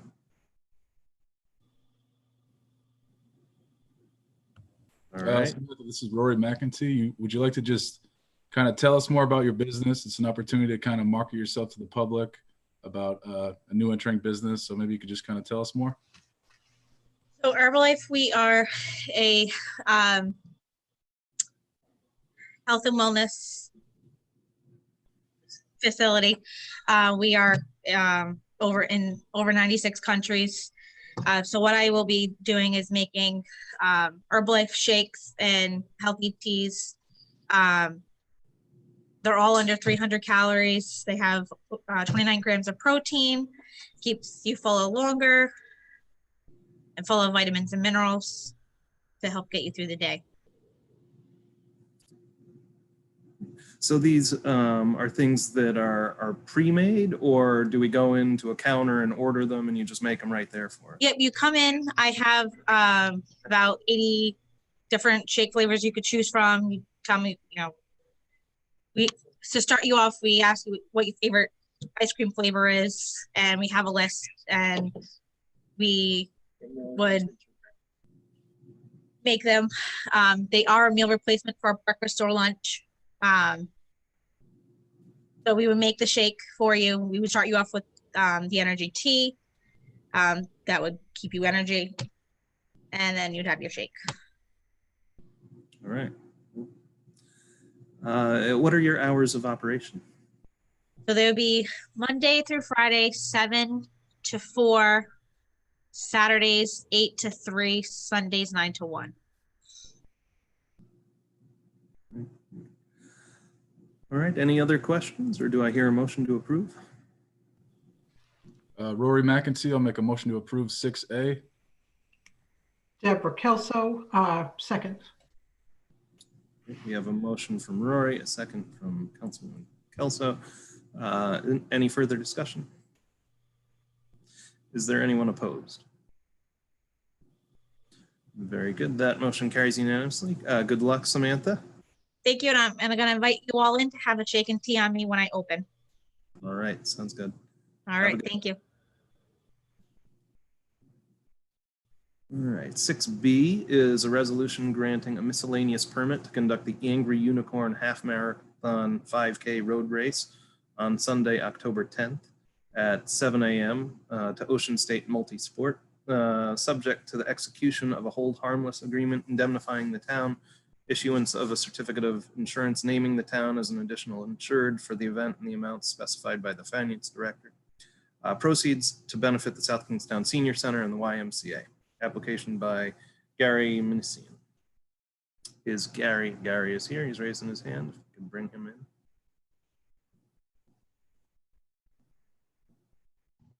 Good evening. Can you guys hear me? Yes, we can. Hi, everybody. Sorry I can't be there. We're all over the place. So I'll just cut to the chase. So we're trying to get a road race approved. Since July, I've had 6 road races during COVID.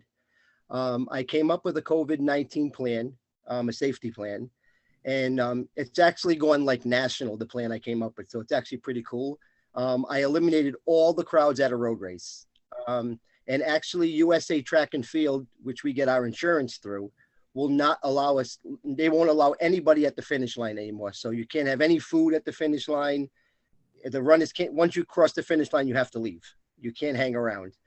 So basically what I did is usually at the start of a race, it's a mass start, 300-400 runners, whatever you have, and they all line up and go. Well, we eliminated that. So now what we have is we have an open start time for like 2 hours in the morning.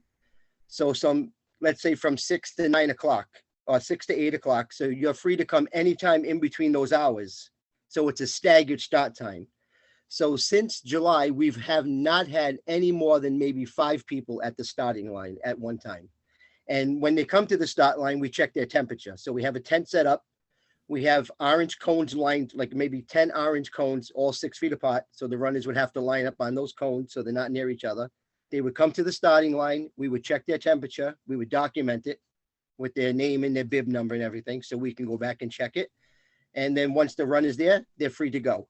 They have to wear their mask to the starting line, but once they leave, they don't need to have their mask on. But we ask them to keep it under their chin. So if they pass other runners, just put it up after you pass the runner, put it down. So we haven't had any problems with that. Also, we eliminated race day registration. So people cannot register the morning of the race anymore. So we eliminated that. And also what we do now is we used to have packet pickup at the race. So runners would come and pick up their bib numbers in their t-shirt. Well, we don't allow that no more. What we do now is we mail the packet to you. So we're trying to, we don't have no food at the, so we eliminated any kind of contact. So like I said, we've had 2 races in Smithfield, one at Quonset Point, which was November, and we've had 2 in East Providence. So we had, we've had races. We've emailed all the runners a couple of weeks after the races to see if they had any symptoms, anything. We do contact tracing because when the runners sign up for the race, they have to give us their name, their address, their email address. So we have all their contact information. And like I said, when they come to the start line, we check their temperature and match everything up. So just in case someone does get it, we can pinpoint what their temperature was at the start of the race and, who was before them and who was after them also. So I understand now, like, we follow the governor's guidelines, like whatever the guideline is for outdoor gatherings is what we follow. So if it's 50 people come October, well, then it's 50 people. If it's 250, then that's what we abide by. So we're just looking to get the race approved, contingent upon the governor's regulations at the time. Perfect. That's all. I mean, if the governor says we can't have a race, then what we do is runners already know that if the race gets canceled, they get a full refund. So that was another policy we put in there. So there's nothing for the runner to lose. Some people put races on, they cancel it, and you don't get your money back. But we offered everybody their money back just in case it doesn't happen. Very good. Well, I commend you for all those precautions that you're taking, and God willing, in October, everybody will be vaccinated. And we'll be One hopes. Are there any questions for Gary? All right. Do I hear a motion? Deb Kelso, motion to approve item 6B. Rory McEntee, second. We have a motion from Councilwoman Kelso, a second from Rory. Any discussion? No, I just want to say congratulations on your ability to adapt to this environment. It's pretty impressive.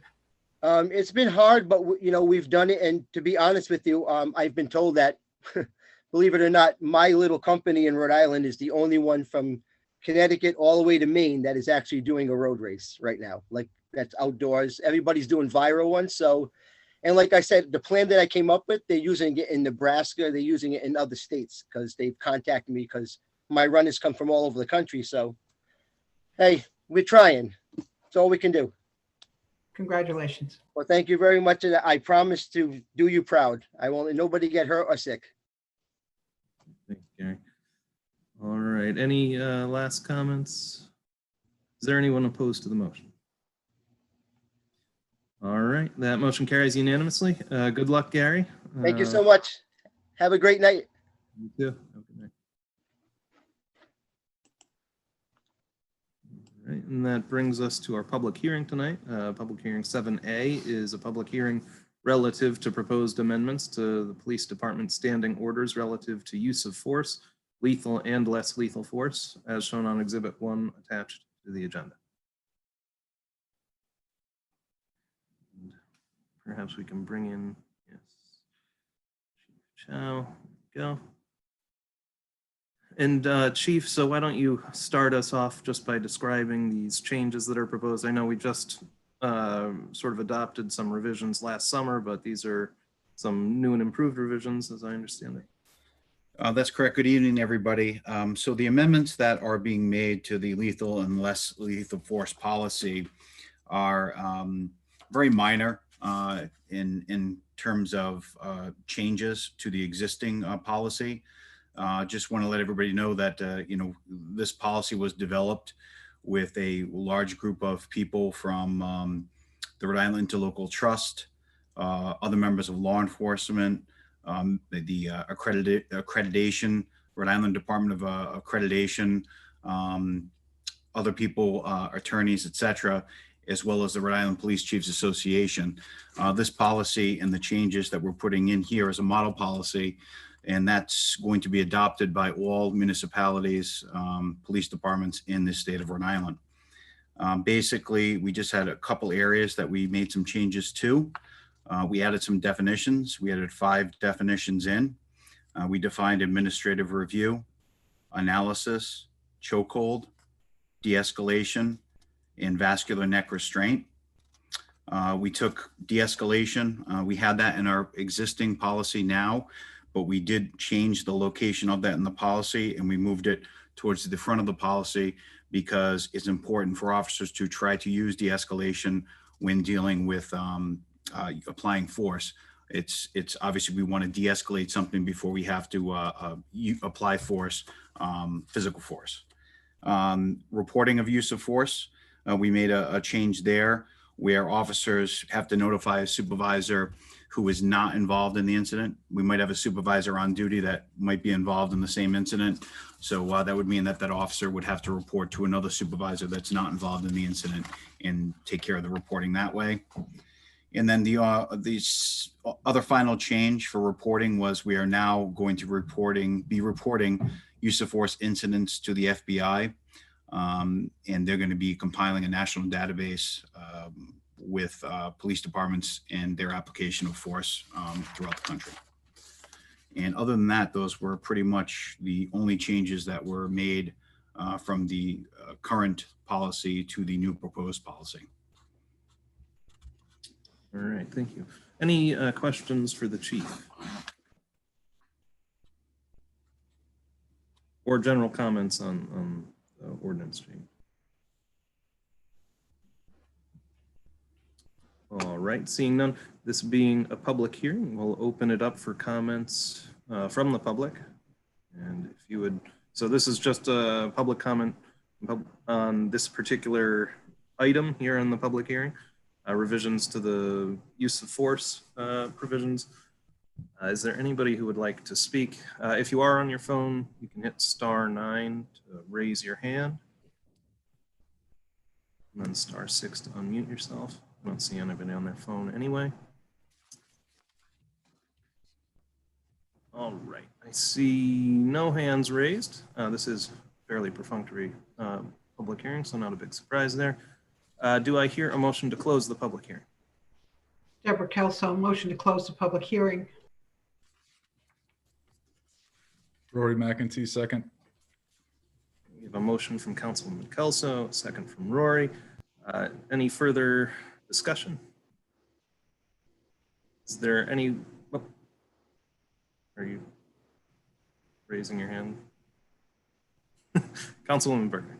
I can't find it as quickly as I can.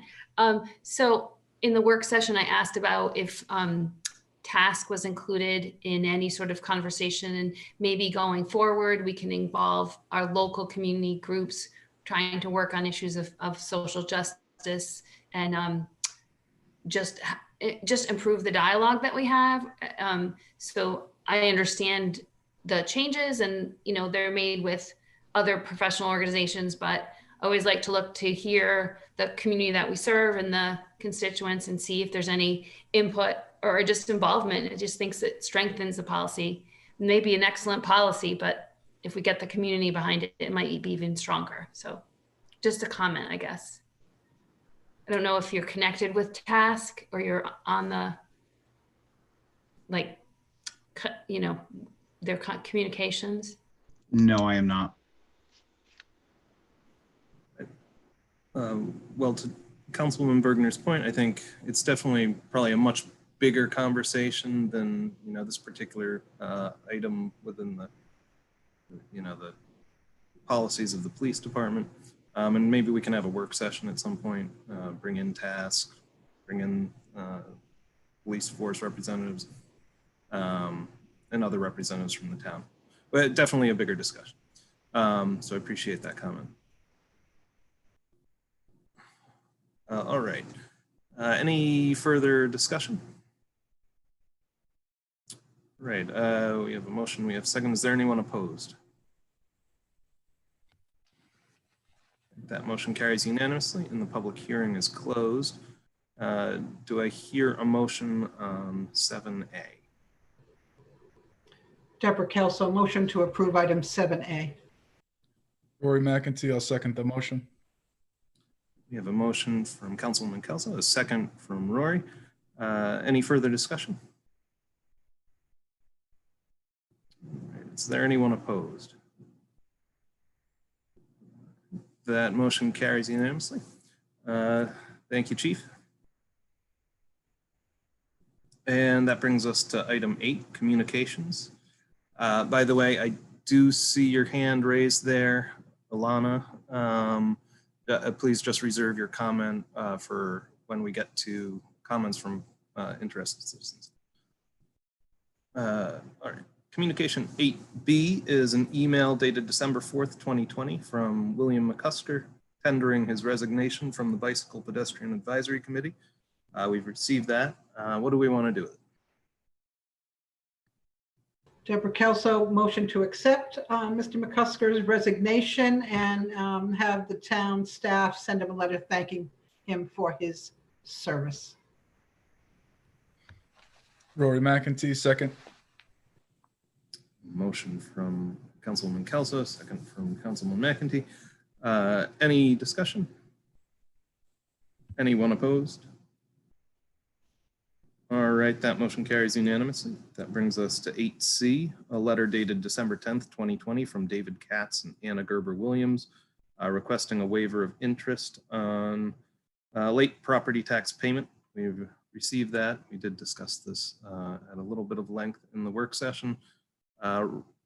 Rob, if you wouldn't mind just going through sort of the standing policy in regard to these requests. You're muted at the moment. Standing policy is that interest waivers are not granted, and they're not granted for one simple reason, really.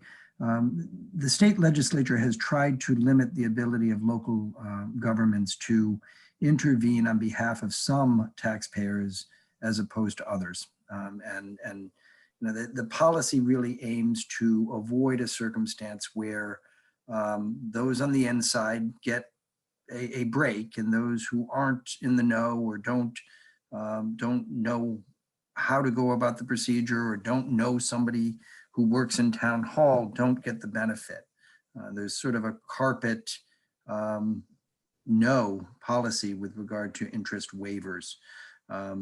Once the penalty is accrued, the obligation is established. Every taxpayer is legally charged with knowing when their tax bill is due and making their tax payments on time.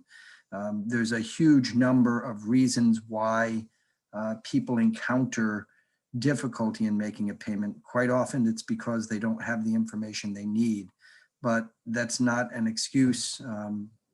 Unfortunately, in the law, ignorance of the law is not an excuse. And the long-standing policy is simply, we don't do it generally for anyone. And so the particular circumstances really don't change the outcome. We tried very hard this year, given the pandemic, to do everything we could to delay for everyone equally payment dates, which was true for residential and commercial, for property tax payments, real property tax payments.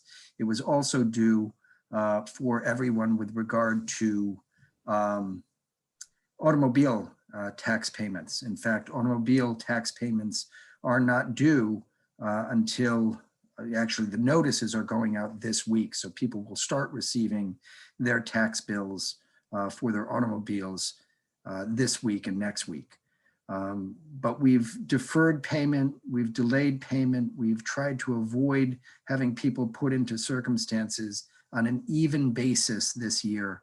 And there are a number of people who got caught up in that. A very unfortunate circumstance was where someone misunderstood that their taxes weren't due because they were told by the tax office that their car tax payment was not due. So they didn't make a payment on their residential taxes, assuming that the same rule applied with regard to that. The general rule is taxes are due for everyone on the same day. And if anyone misses for whatever circumstance, it would be an injury to everybody else if their excuse was deemed good enough, but the next guy's was not. So the longstanding and strong policy in South Kingstown and throughout Rhode Island is that there is no waiver of interest. Thank you for that recap. All right. With that being said, do I hear a motion on 8C? Rory McEntee, I'll make a motion to refer 8C to the town manager's office.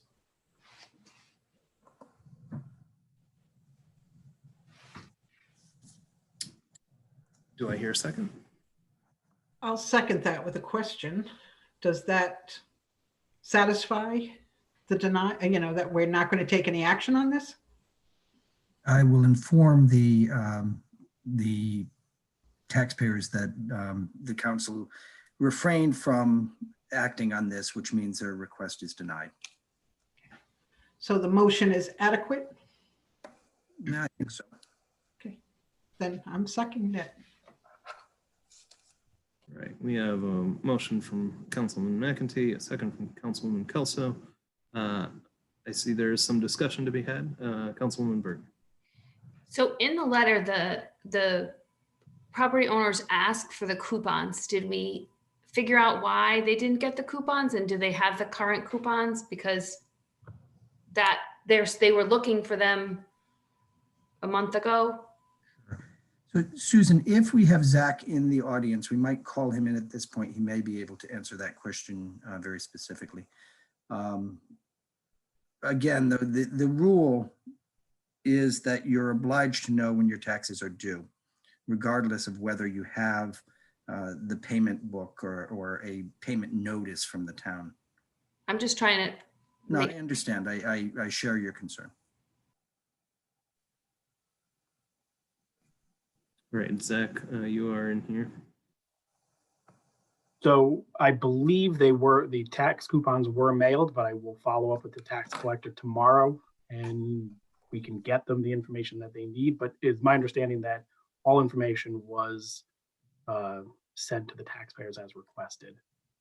We have had, I will say, we have had difficulty with the mail. The U.S. Postal Service is not delivering mail as quickly as we would like. I received notice actually at my house the other day on, I want to say, it would have been Friday, of a notice that was mailed on the 4th of December from Town Hall. It's been pretty haphazard. Also, I will make sure that when we reach out to them, if they want it emailed, we will send it emailed too, so that we can guarantee receipt, knowing that regular mail is delayed right now.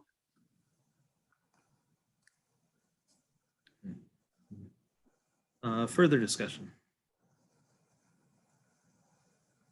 All right, we have a motion and a second. Is there anyone opposed? All right, that motion carries unanimously as well. And that brings us to 8E, an email dated December 21st, 2020 from Catering Collins, and emails dated January 6th from Paul Testa and Brian Hubert concerning sidewalk snow removal. Those have been received. We discussed this a little bit in the work session. Rob, could you just give us sort of a brief recap of how, this first big snowstorm since the ordinance was put in place? So the ordinance requiring that all persons who own property adjacent to a public sidewalk remove the snow or treat the ice on those sidewalks was enacted 2 years ago. This is a pretty common ordinance. This is not an unusual thing here in South Kingstown. Much of Southern New England has an ordinance. Southern New England communities have ordinances like this. It really was designed to address the problem of our simply not being able to clear all sidewalks in town. It is not a possibility for the town of South Kingstown to take on tackling every sidewalk in town. And many of our sidewalks, particularly in the commercial areas, were not being cleared. So the council at the time put in place an ordinance that puts responsibility for clearing the snow from sidewalks adjacent to your property on the individual property owners. The way that the ordinance works is that you have 12 hours after the cessation of the snow or ice event to get out and treat it. If it's a snow event, you're supposed to remove the snow from the sidewalk.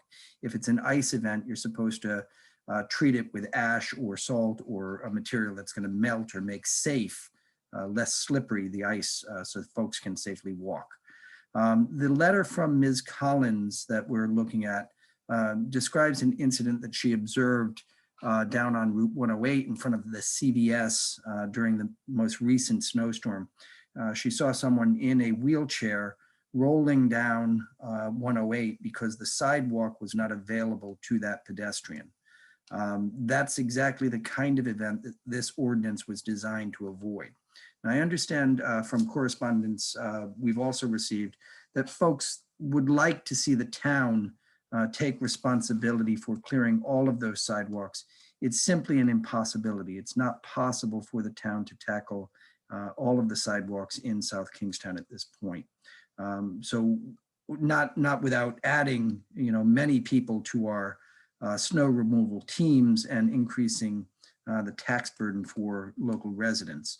So the ordinance really says, if we all pitch in, then we're going to be able to make sure that South Kingstown is a walkable community even during the winter. There is a penalty involved for failure to remove snow. We have never issued a penalty, a fine, for anyone failing to remove the snow. Now that's in part because last year there wasn't much snow, so we didn't have many events. But there is a penalty. The first snowstorm where you don't remove snow, the ordinance requires that the town send you a warning letter letting you know that there is an ordinance and that you really should be clearing the snow if it's possible. We obviously don't expect people to do the impossible. If, the Rhode Island State Highway Department has piled 15 feet of snow on the sidewalk and it melted and has become a block of ice, obviously impossibility is a defense to failure to remove. However, we really are asking folks to get out there and remove the snow so people are not required to travel in wheelchairs down Main Street or down Route 108. The issue going forward, I think, is going to be one of our sort of refining the ordinance to make sure that we do give folks an understanding and appreciation of the fact that this is not meant to be a draconian ordinance. It's meant to be one that is enforced reasonably. And if something makes it impossible to comply, we're going to appreciate that, and you're not going to necessarily be fined. What we're looking to do is make sure that those who can remove the snow do so. Residents who are over the age of 65 or are for some medical reason incapable, or for some work reason incapable of removing the snow within the 12-hour period can always ask for an exemption. That exemption is good for the year. If you get the exemption early in the snow season, you're not going to have to send us another letter.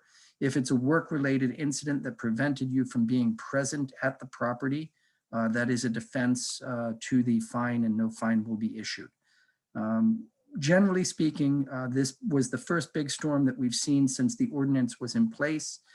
We had communication with 120 some odd property owners who did not remove the snow.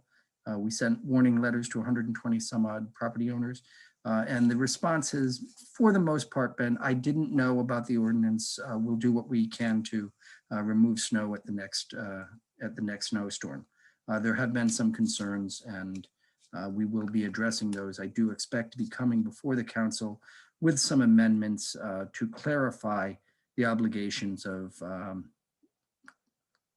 property owners, commercial and private property, commercial and residential property owners, that will make clear that this is not a draconian effort to simply shift our responsibility to someone else. This is a necessary step to ensure that the sidewalks are safe throughout town.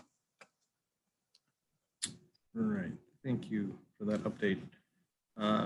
Any questions on this item or a motion?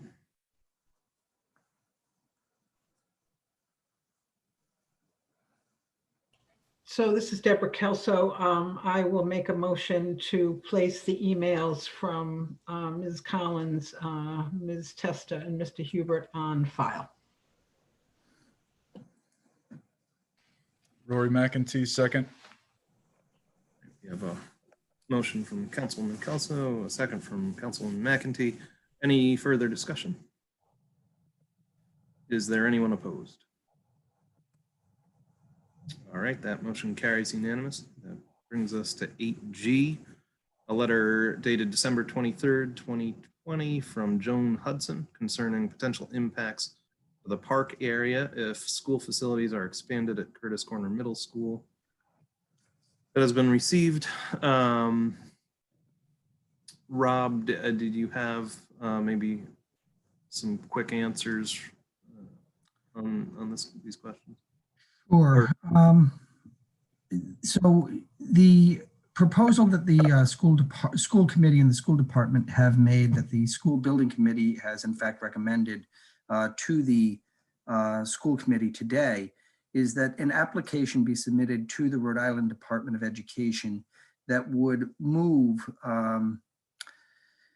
South Kingston High School from its current location on Columbia Street to Curtis Corner, and that an addition be built onto the existing Curtis Corner Middle School, and that the remaining structure, that the Curtis Corner Middle School building be renovated.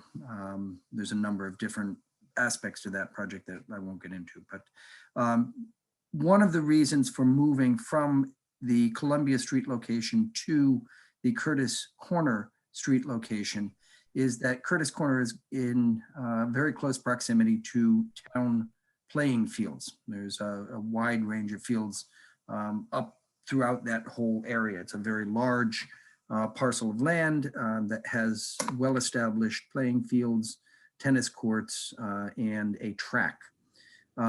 So moving to Curtis Corner is in fact a very purposeful decision that the school committee, the school building committee, and the school department have proposed. The impact on the operation of the fields is yet to be completely determined. But there have been a number of meetings between the school department, the school building committee, and the recreation commission, or members of the recreation commission. And the facilities will not be diminished, is the commitment that the recreation commission has gotten from the school department.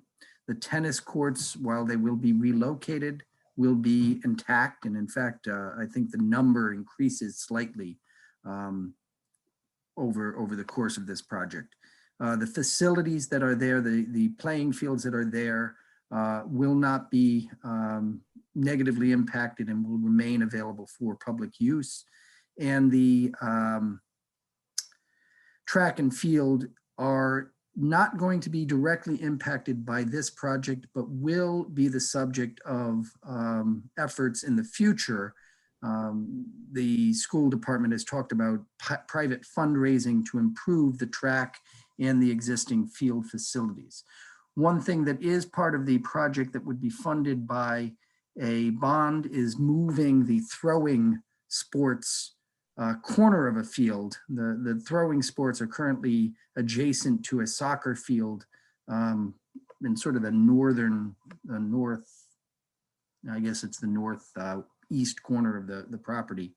Those throwing sports, the shot put, the javelin, the discus, would be moved down to a location adjacent to the track and much closer to the building and closer down to Curtis Corner. But those are all sort of moving pieces of the fields around. There's not any significant decline in the quality of the facilities that's being contemplated there. There is a disc golf course that's also part of the recreation facility, not currently under the school's custody or control. There will be some impact on the disc golf course. Some of the courses will be shortened slightly to accommodate a road that will track along the same path as a pathway that currently walks through or goes through the disc golf course. But that trail, that paved trail, will be widened slightly to accommodate motor vehicles. And in order to widen that track, some of the disc golf course holes will be shortened. The length of the area that you're throwing from the tee to the hole on those golf courses will be impacted.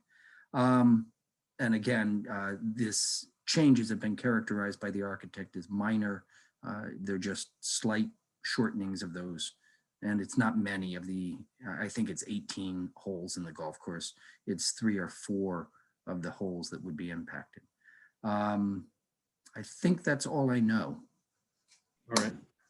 I see that Councilwoman Bergen, you have a question.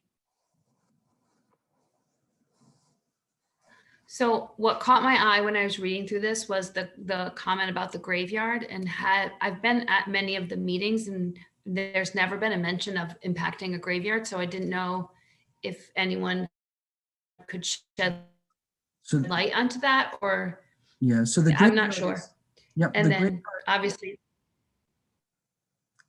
Yes, so the graveyard is actually sort of just outside of, just to the, what would this be? Again, just to the north of the disc golf course. It's a relatively small and old graveyard, but currently abuts one of the disc golf course holes. So people are throwing Frisbees in front of the gate to that golf course now. So if you think about it from north to south, it's the cemetery, a disc golf hole where Frisbees are flying by the stone wall that is the cemetery. Then there's the trail. This is a paved trail.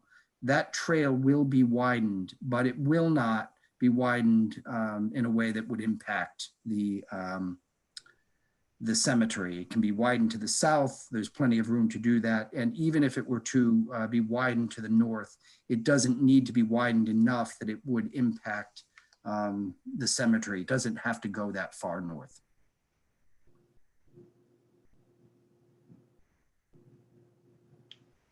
All right.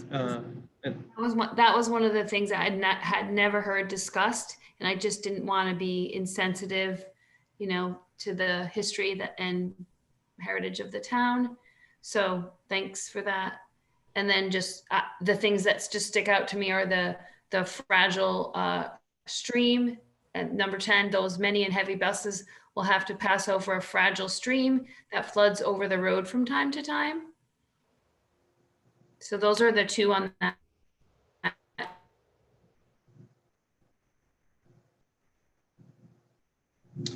You're muted, Rob.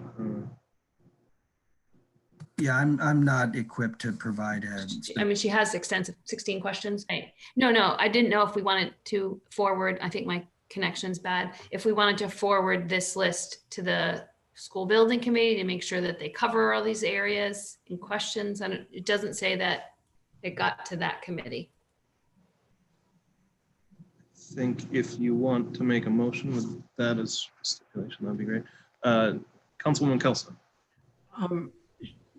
The author of the letter, Ms. Hudson, puts it forth as points to ponder, right? So she's trying to bring them up to our radar screen, right? They aren't really questions. She calls them points to ponder, things that should be on our radar screen. So I think the appropriate motion would be to send them to the school building committee. She's already sent them to the school committee. Perhaps they're doing the same, but I don't think they're for us to answer for her letter. I think she's just trying to make us aware that she has some of these thoughts. Very good. Right. That's why I wanted to take it off the agenda so that we could do something with it proactively instead of just accepting it. So All right. Do I hear a motion on 8G? Rory McEntee, I'll make a motion to forward these questions or points to ponder to the school building committee for their consideration. second. We have a motion from Councilman McEntee, a second from Councilwoman Bergner. Is there any further discussion? Is there anyone opposed? All right, that motion carries unanimously. That brings us to 8J, an email dated December 29th, 2020 from Bob Moore, expressing his interest in serving on the school building committee. We've received that. I guess there is an opening on the committee currently, but I don't know that we were looking to fill that tonight. So what do we want to do with this? So this is Deb Kelso. I will make a motion that we place Mr. Moore's email on file and direct the town manager to bring a agenda item forth just for discussion so the town council can further the discussion on the makeup of that committee. But I'd prefer to see us open, if we're going to open up a slot, that we open up the applications as well. And let the public be aware of that there is an opening if we're going to fill it. Just Rose, second. We have a motion from Councilwoman Kelso, a second from Councilwoman Rose. Any further discussion? Is there anyone opposed? All right, that motion carries unanimously. That brings us to 8K. A letter from Andrew Gilmartin dated December 21st, 2020 concerning zoning regulations for the indoor gun range, and a letter dated from January 2nd, 2021 requesting closure of the outdoor activities at the Beastdale Shooting Preserve. Those have been received. What would we like to do with those?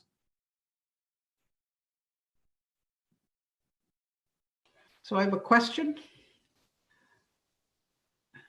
So the letter asking us to close the outdoor facility, is that a viable request at this point? I thought we had addressed this in the last go around a month or so ago. Well, my understanding is that it's a grandfathered use there. Right. And I have not heard a differing opinion in the many years that this has come before us. But Amy, do you have any?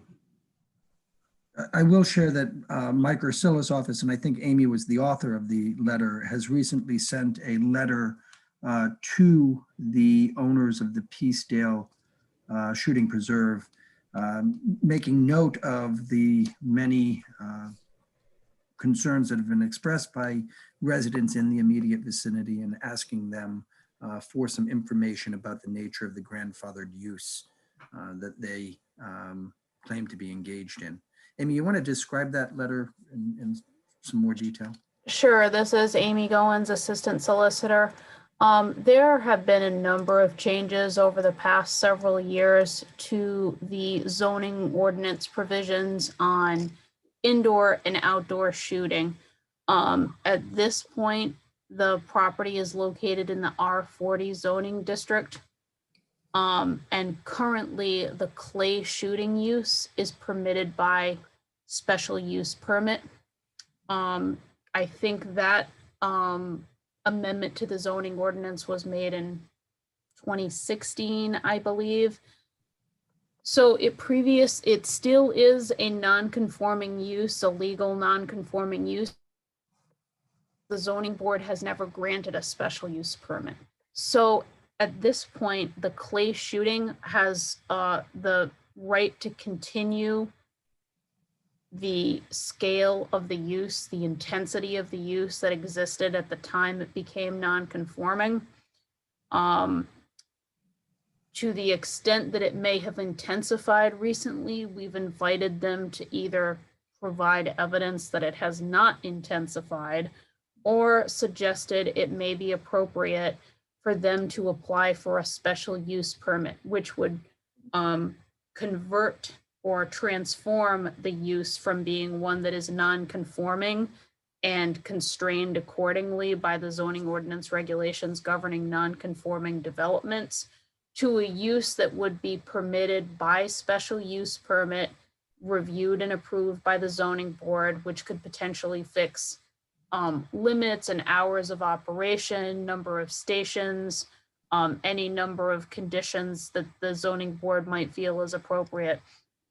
There are certain regulations that apply specifically to clay shooting uses, and those uses were added to the zoning ordinance recently. That correspondence was sent December 29th, and I have not seen a reply, and I'm not sure if Mike Ursillo has been in contact with Attorney Fay on behalf of Peacedale Preserve. So I'm going to try to summarize that, and Amy, please correct me if I get any of this wrong. But basically, they're grandfathered only to the extent that they were engaged in the activity in 1972 is the date I think is operative. So if there were 10 guys going out every day and shooting 10 shots in 1972, you could make the argument that that was the extent of the grandfathering. There are now 200 guys out shooting 2,000 rounds every day. That's an intensification. That's the nature of the discussion that we're about to have with the folks at the Peacedale Shooting Preserve. And the problem we've got, to be honest with you, and they know it, so it's nothing for me to say it publicly. Nobody was keeping records in 1972.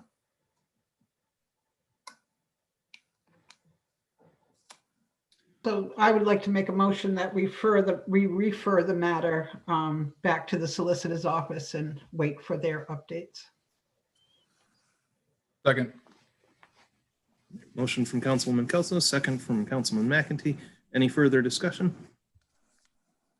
Is there anyone opposed? All right, seeing none, that motion carries unanimously. And that brings us to item 9 on the agenda, comments from interested citizens. Had someone with their hand up earlier. If you are here, you would like to make a comment, please raise your hand. We'll take you in the order that you raised them. See Andrew Gilmartin. Bring him in.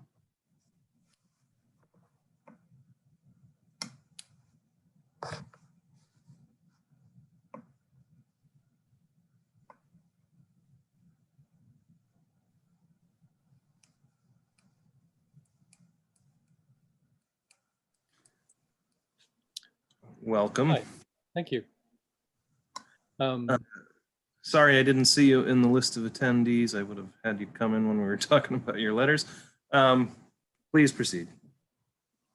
Well, I just wanted to thank the solicitor for providing a copy of the memo on the process and the changes that established the new zoning code for the indoor range. I would not have been able to do that without the help of the solicitor to understand what was going on. And I do have to make the comment that it was a pretty generous gift to the new owner of the property to change the zoning code for the whole town for one business. But it's done and we need to live with it. Obviously my real intention is to address the noise. I've lived here 20 years in this piece of property. I said this before, and it's changed radically in the last year and a half. And it's the clay shooting. You know, unfortunately, it's a completely different kind of use of skeet shooting than that was present in the 70s. It's a golf course, you know, so anyway, but I appreciate that the hearing that the town is talking with the property owner to find out the situation. And as the town manager pointed out, nobody baselined this in 1972. So, you know, basically we're going on what public evidence is available. So I would encourage the town to look at reporting that was happening in the 70s around that area from the Narragansett Times and the South Kingstown Independent, if it still existed back then, because we need to get an objective evaluation of how the property was used. And the other thing to remember, of course, is that the area has been highly subdivided in the decades since then. And there are now, I don't know how many residences were there at the time, but now there are literally hundreds surrounding it. Just look at the property map on your own web GIS and you'll see there's a big space in the middle and there's lots of little spaces around it. And those are all individual families and many with children who have to listen to gunshots the entire summer. Not a good way to raise your kids. You know, you all know the difference between sound and noise. You know, sound is something you control. Noise is something you can't control. So I appreciate you following up, and that's the end of my comments. Thank you, Andrew. Is there anyone else who would like to speak tonight? Ilana.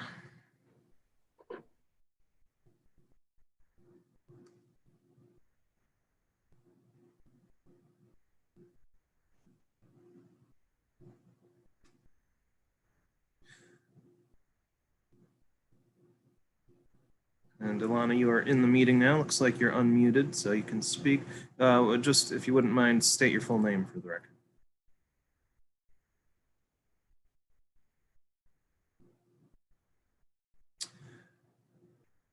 Ilana, can you hear me? We cannot hear you at the moment.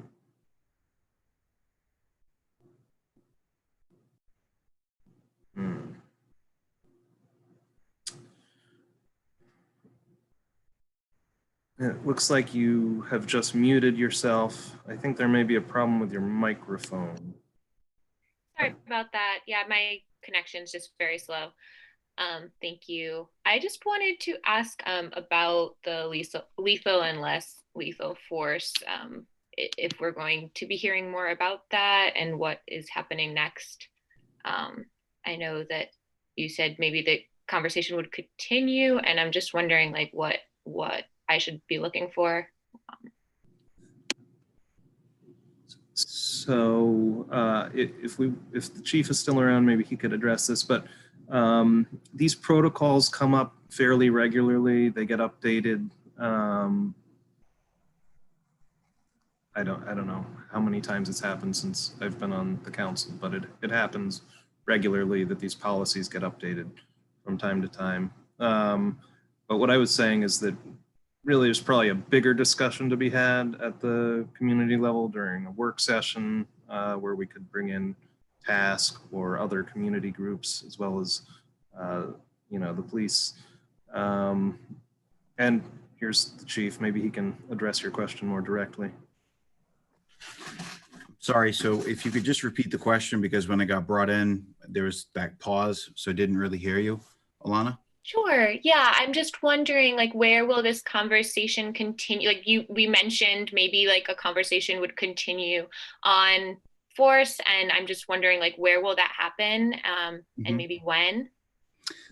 Well, I'm certainly more than happy to work with the town council and members of the community to have open dialogues about police and the use of force. By all means, we want to be as transparent as possible. We want to be able to work with our community to do what's right. And this particular policy or standing order that we have here was developed, and there were just certain few changes to our existing policy. But I'm certainly open to work with any community groups or anybody with the town council to talk about anything that they'd like to discuss in relation to police and use of force. So might I suggest, I mean, it's always appropriate for members of the community to review the standing orders. They are public documents and they're available for public review. And if there are questions about them, to ask those questions of the police chief. And if there's concerns about them, to bring those to either the council or to the police chief or to the town manager. And we're happy always to address concerns anyone has on how force is used in South Kingstown and how we define our policies and how we say we're going to behave. So if folks don't like the policy, you just need to let us know that and we can have a conversation about it. If you don't think that we've abided by the policy, you need to let us know that as well. But that conversation can be initiated by any organization or any member of the public at any time. There's no special time frame for asking, are we doing the right thing? That can always be asked. Right. Yeah, I think that it kind of sounded like you were, maybe Deborah Bergner was initiating kind of a conversation that might be happening. And if that conversation was being planned, I just kind of didn't, I would like to be part of that conversation. And I just didn't know if there was like a time or date that I was unaware of. So thank you for answering my question. No, nothing. I'm sorry. I just want to ask Alana if she'll identify herself for the record. Sure. This is Ilana Shemkovitz. Thank you. So stay tuned, I think is basically, and always, if you have concerns and you have a group of folks that you want to put in touch with us, or you yourself, send us a letter and it'll appear right on the agenda and we'll have it for discussion. Thank you for your comments. Thank you. Are there any other public comments? I do see somebody has called in. So if you're on your phone and you would like to make a comment, you hit *9 to raise your hand.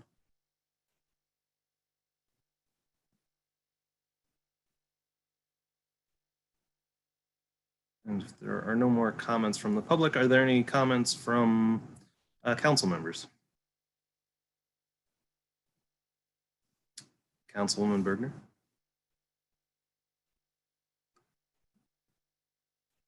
You're muted still. There's a lot of clicks on this end, and my internet keeps telling me it's unstable. So I had two questions. One is we're planning that work session with the Affordable Housing Collaborative and the Planning Board, and I just know there's a number of things that have been, in the works for the last 3 years, and didn't know if I would like to expand maybe that conversation with the planning board to include maybe the comp plan, maybe to talk about the Horsley Witten review, to sort of, to move those things along a little bit. The comp plan has been in the works for a number of years, or at least to get a sense from the planning board of what else needs to get done. If we could expand that meeting, that'd be great. It's in February. So I will say that on the comp plan, the planning board is done. Okay. Where we are on the comp plan at this point is literally somebody is waiting on software to be able to create the graphics that will be in the report. That's where we are. It's literally just editing typographical and iconic images. Just okay. It's the final touches on the document. Okay.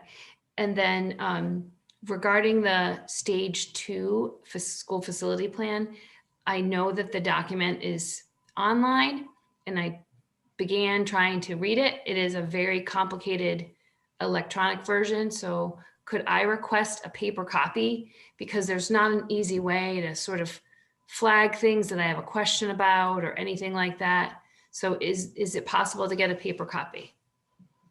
So we can't produce a paper copy for you. We don't have the printer capacity to do it. That document, as you've seen, is made up of all sorts of different files. Some of them are in proprietary, I think it's CAD files that belong to RGB. RGB had in its contract the last time they did this, a printed copy cost, and it was something ridiculous. I don't remember what it was, but I want to say $1,000 to produce a hard copy of the document. We don't have a contract. The town does not have a contract with RGB that I could ask them to print them. I don't know what the school committee's contract would allow at this point. We can certainly ask Linda to make the inquiry and see whether or not there is a printed copy that can be produced under their contract. Yeah, I wish I could tell you I have the capacity to do it. We just don't have the capacity to copy and print all of those files. There are some of those line drawings, design drawings that I just don't think we have the software to handle.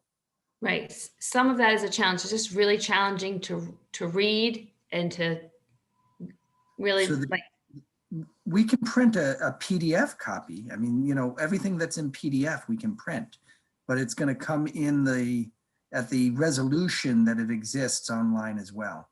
So I think I might need that. It's just to scroll through the document. It advances quick. It's just a user frustration. Like oh, believe me, I've read the thing twice or 3 times. It is activating as all get out. It's a real challenge. And I just didn't know if we were getting a paper copy. So, I mean, again, the budget for printed copies was really, it was crazy. I want to say the total printed copy budget when the contract was being reviewed was something like $15,000 or $20,000. It was a very expensive document to produce and print. So, we could, if the council wanted, inquire, find out what the price associated with a printed copy would be, and then, come back and allocate those funds for that purpose. If there was one that I could read, like a library book, there's no one copy anywhere. It's just challenging. Yeah, I don't know of one. Okay. I'll inquire. I'll ask the superintendent's office, where there's a printed copy or how a printed copy can be obtained. I just don't know if, we're going to be voting on something that is 1,000 pages and we're going to have read it all in electronic version. And it's not the same as, the snowplow that's $160,000. So to me. I will certainly make an inquiry with the superintendent's office about whether a hard copy exists anywhere. And if it doesn't, what would be involved in producing one. Thank you. Thank you. Any other comments from council members? All right. With that, we can move on to appointments. We did have an interview tonight. Town manager's report? Skipping the town manager. Town manager's report first. Sorry. I didn't want to skip over you. Oh, that was my mistake. Rob, town manager's report. I promise I'll go quickly. Can I share my screen? Yes, please.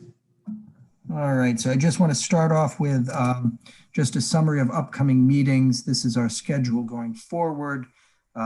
Council received this as part of the manager's report, and the public has seen this as well as part of the manager's report. The big one is we have our CIP meeting coming up on Wednesday. This is the departmental CIP work session where each of the departments that is not the school department will describe their projects in the capital improvement plan and the capital budget. Then the next big item on the agenda is January 20th. This is a joint meeting of the town council and the school committee to talk about the school facilities application. And then on the 25th of January, on the agenda will be a vote by the town council to consider possibly approving or not approving submission of that stage 2 application to the Rhode Island Department of Education. And then, as was mentioned, a collaborative work session with the Housing Collaborative and the Planning Board on February 1st.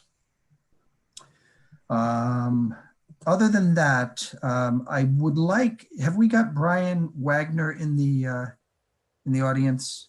Susan, can we bring? Yes, we sure do.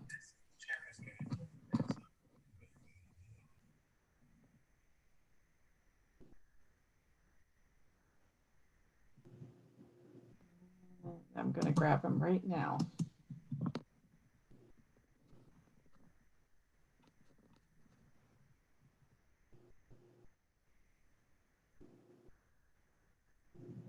Hello?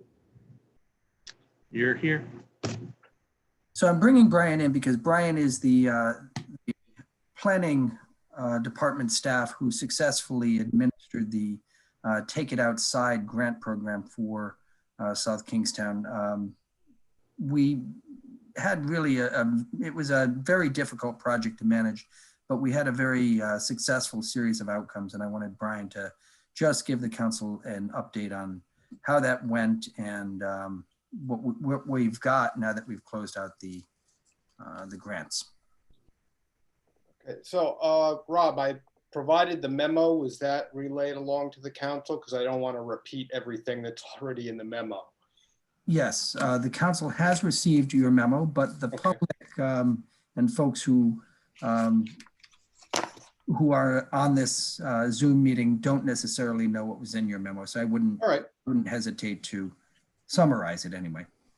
So in response to the pandemic and the businesses that were all in trouble as a result, in September, the state of Rhode Island rolled out the Take It Outside program. And part of this was grants to businesses to try and move business activities into an outdoor environment. The rollout of the grant was extremely quick. We struggled to actually get the original grant application in on time. It was done with a couple of days' notice. And in fact, a lot of municipalities simply didn't get grant packages in because there wasn't a lot of time allowed for it. But we did get a grant package in. We had 7 different businesses that we were able to get to submit proposals within the limited amount of time. We had originally requested, I believe, something over $100,000 in that round and received 50. So we had to do a little triage in order to distribute the money, but we did get the $50,000 out into the public. The state then did a second round near the end of September. We threw in for another couple of businesses at that point in time. We asked for $80,000. We got $25,000. So again, we had to backtrack a little bit and figure out how to distribute the money in the best way. But we managed to get that done. So a total of $75,000. We all had to have it processed by no later than December 18th. All the purchases had to be made. And while I never thought it would be as tricky as it was to give away $75,000, we did eventually get every dime out the door and not have to return any to the state as unused. Included in that amount, we were able to acquire 2 20 by 20 foot frame tents and tent heaters for the town's use, with the idea to support both town activities going forward. Maybe not so much in the middle of the winter, but certainly getting early on into the spring. But also to make those tents available to local businesses. For example, if they wanted to do a weekend promotion or activity, or a week-long promotion or activity, without having to personally invest in all of the equipment. So I was really happy after getting down to the wire and not having orders from a bunch of businesses that I was going to have to actually return money to the state, which was the last thing that I wanted to do, but we did in fact get it all out the door. And I will note that we also received 50, I think it was 56, it may have been $58,000 from the same group, the same grant program for the school department for equipment that they used in providing educational services outside.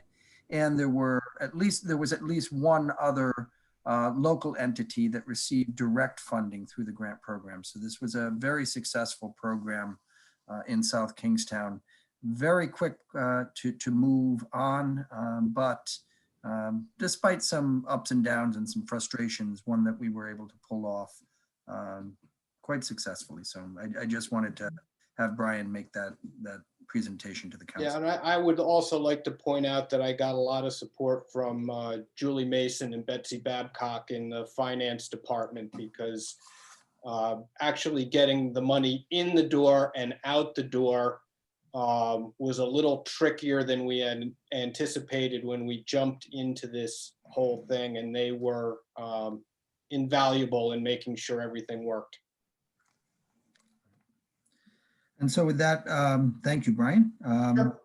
I will say that I have received a number of inquiries over the course of the week, and I'm going to ask folks to remind me of everything they've asked about, but just a couple of the things that do come to mind. I was asked for an update on where we are with the Town Farm Park transfer, the swap with the hospital. The status of that project is that the National Park Service had requested improved up to a different standard property appraisals by the hospital for the property up in Uskapog and by the town on Town Farm Park. We have just gotten back on Friday a bid actually for the appraisal of our property, and that will be coming before the council in 2 weeks so that that appraisal can be completed. That's the last thing that we've been asked for from the National Park Service. So when that happens, when those appraisals are sent up to the National Park Service, the Department of Interior, we expect they will be able to take action. We've been told that in a preliminary pre-application review, the National Park Service's only question is, why aren't we requesting that all of the property be taken off of the national park restriction?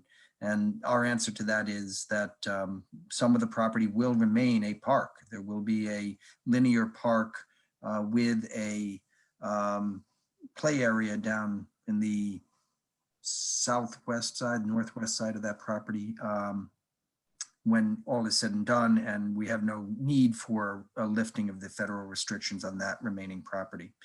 I also had an inquiry about where we stand with the arborist's position. We have gone back out for a third time to see if we can hire an arborist for the town. We are finding that the challenge is that while the market rate is reasonable, in the private sector, arborists make a lot of money during storm events. So if you're working for a tree company or you're working for National Grid, the overtime is really difficult for us to compete with. So while we're offering a rate that is comparable to what arborists make for a standard hour, we're not able to compete with the overtime that is likely to accrue to an arborist in the private sector, and we're trying to figure out how to work through that. Other questions? Is there anything else that I... Just the update, Rob, on the Middlebridge Road radar. Oh, yes. Oh, boy. Of course. Burying the lead.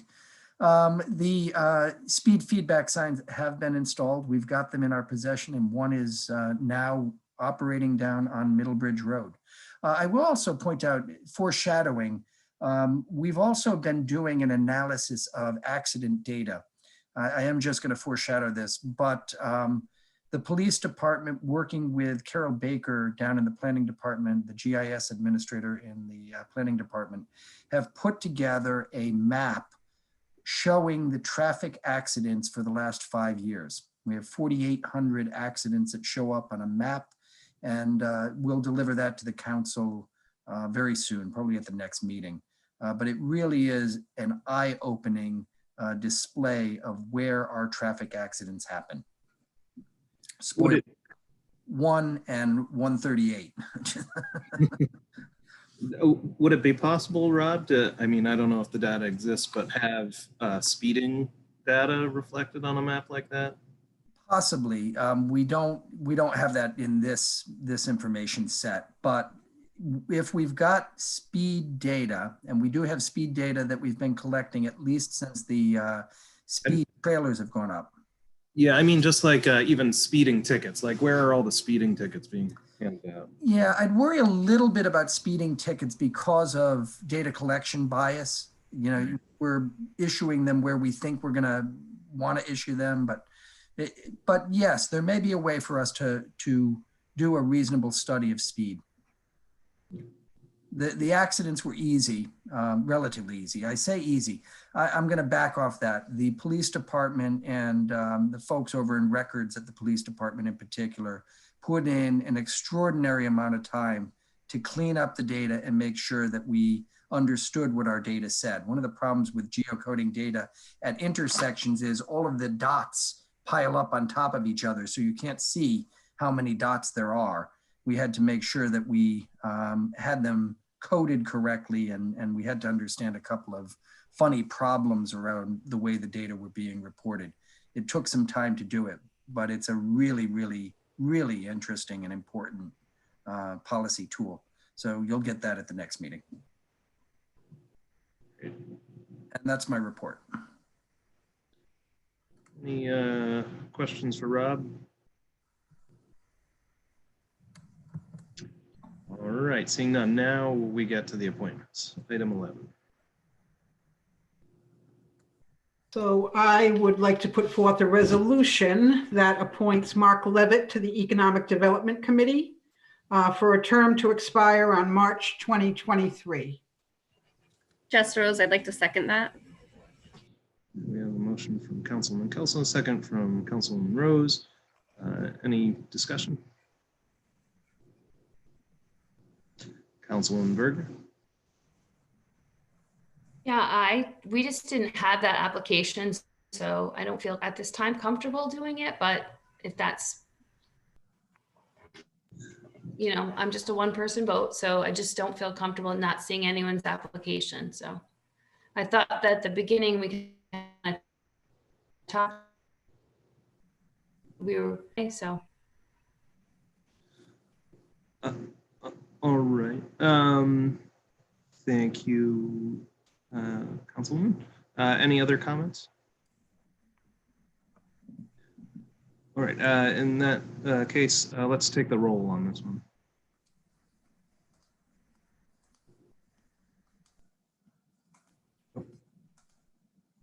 Council President Collins, Aye. Council Vice President McEntee, Aye. Councilwoman Bergner, Nay. Councilwoman Kelso, Aye. Councilwoman Rose. Yay. The motion carries 3-2. Good. No, I was in favor.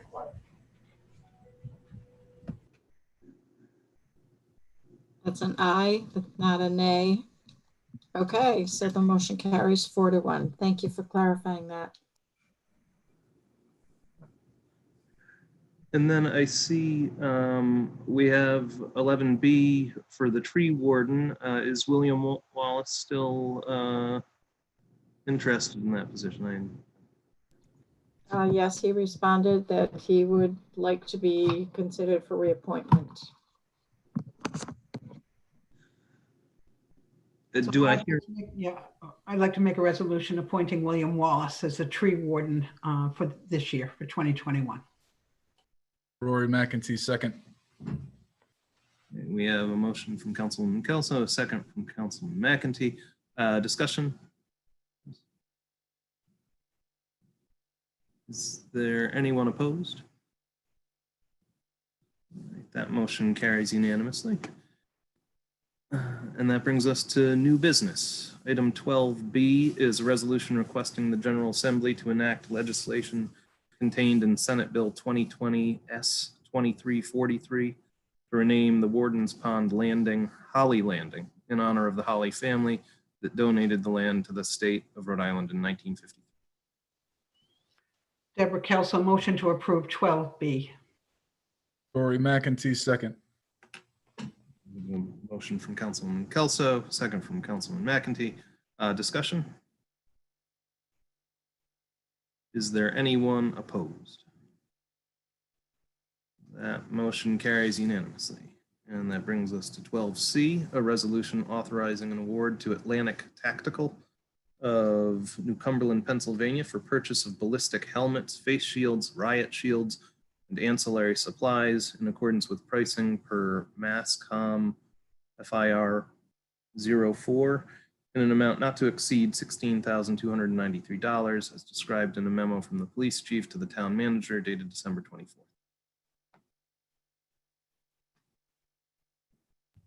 Rory McEntee, I'll make a motion to approve 12C. Deborah Kelso, I'll second. We have a motion from Councilman McEntee, second from Councilman Kelso. Any discussion? Is there anyone opposed? That motion carries unanimously as well. That brings us to 12E, a resolution authorizing the reallocation of $12,000 within the Parks and Recreation Capital Equipment Replacement Fund 408, project number 20011, towards the purchase of a stake body pickup truck as a replacement vehicle for a 2016 stake body Chevrolet Silverado, further described in a memo from the Leisure Services Director to the town manager dated December 8th. Deborah Kelso, motion to approve 12E. Rory McEntee, second. Motion from Councilwoman Kelso, second from Councilman McEntee. Any discussion? Is there anyone opposed? That motion carries unanimously. And that brings us to 12F. A resolution authorizing an award of bid to Game Time Sports Construction of Madison, Connecticut for the purchase and installation of a new backstop safety net system at Old Mountain Field in accordance with all bid specifications in an amount not to exceed $57,800, further described in a memo from the park superintendent to the town manager dated January 7th. Rory McEntee, I'll make a motion to approve 12F. Deborah Kelso, second. I have a motion from Councilman McEntee, a second from Councilman Kelso.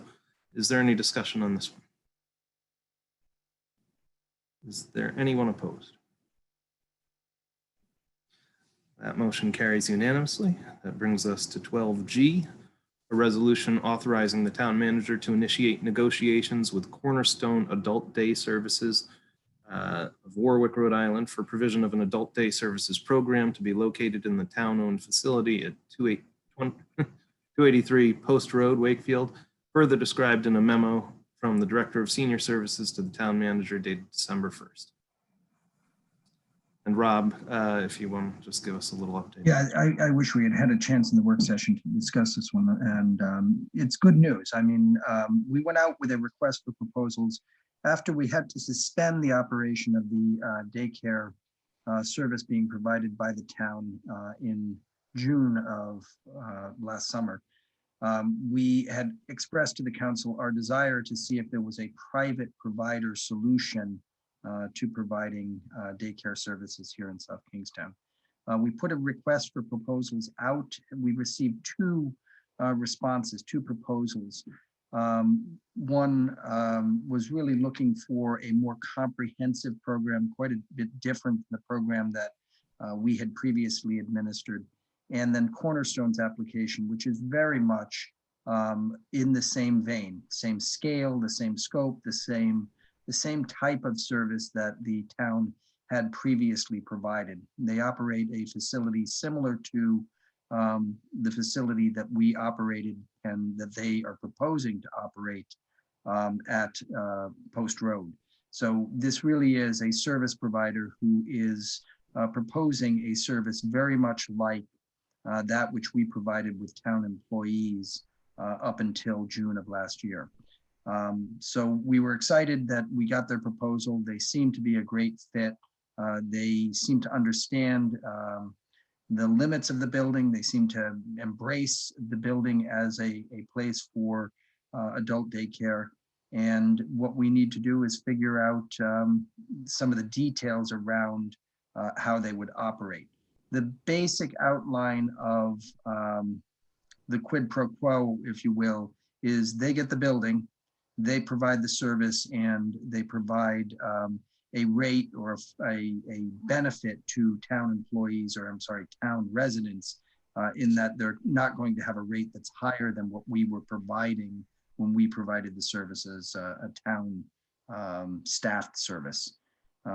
We need to work out the details, but I'm very optimistic that we're going to be able to come to an agreement with this firm because, again, what they're proposing to do is very similar to what we have done, and they seem to have the same sort of approach to daycare that our staff previously had.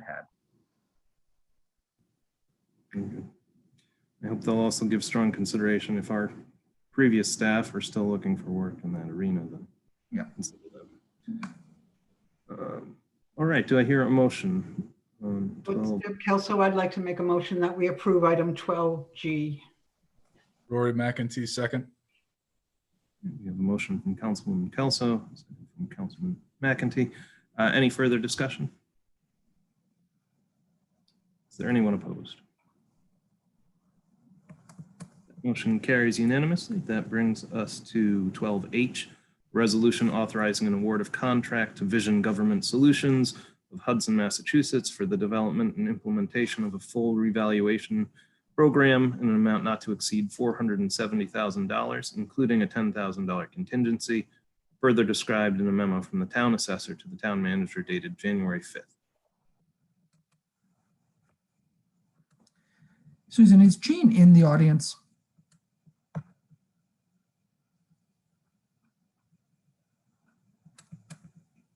I know we've worked with Vision. I'm bringing him in right now. Very good. I forgot I was muted.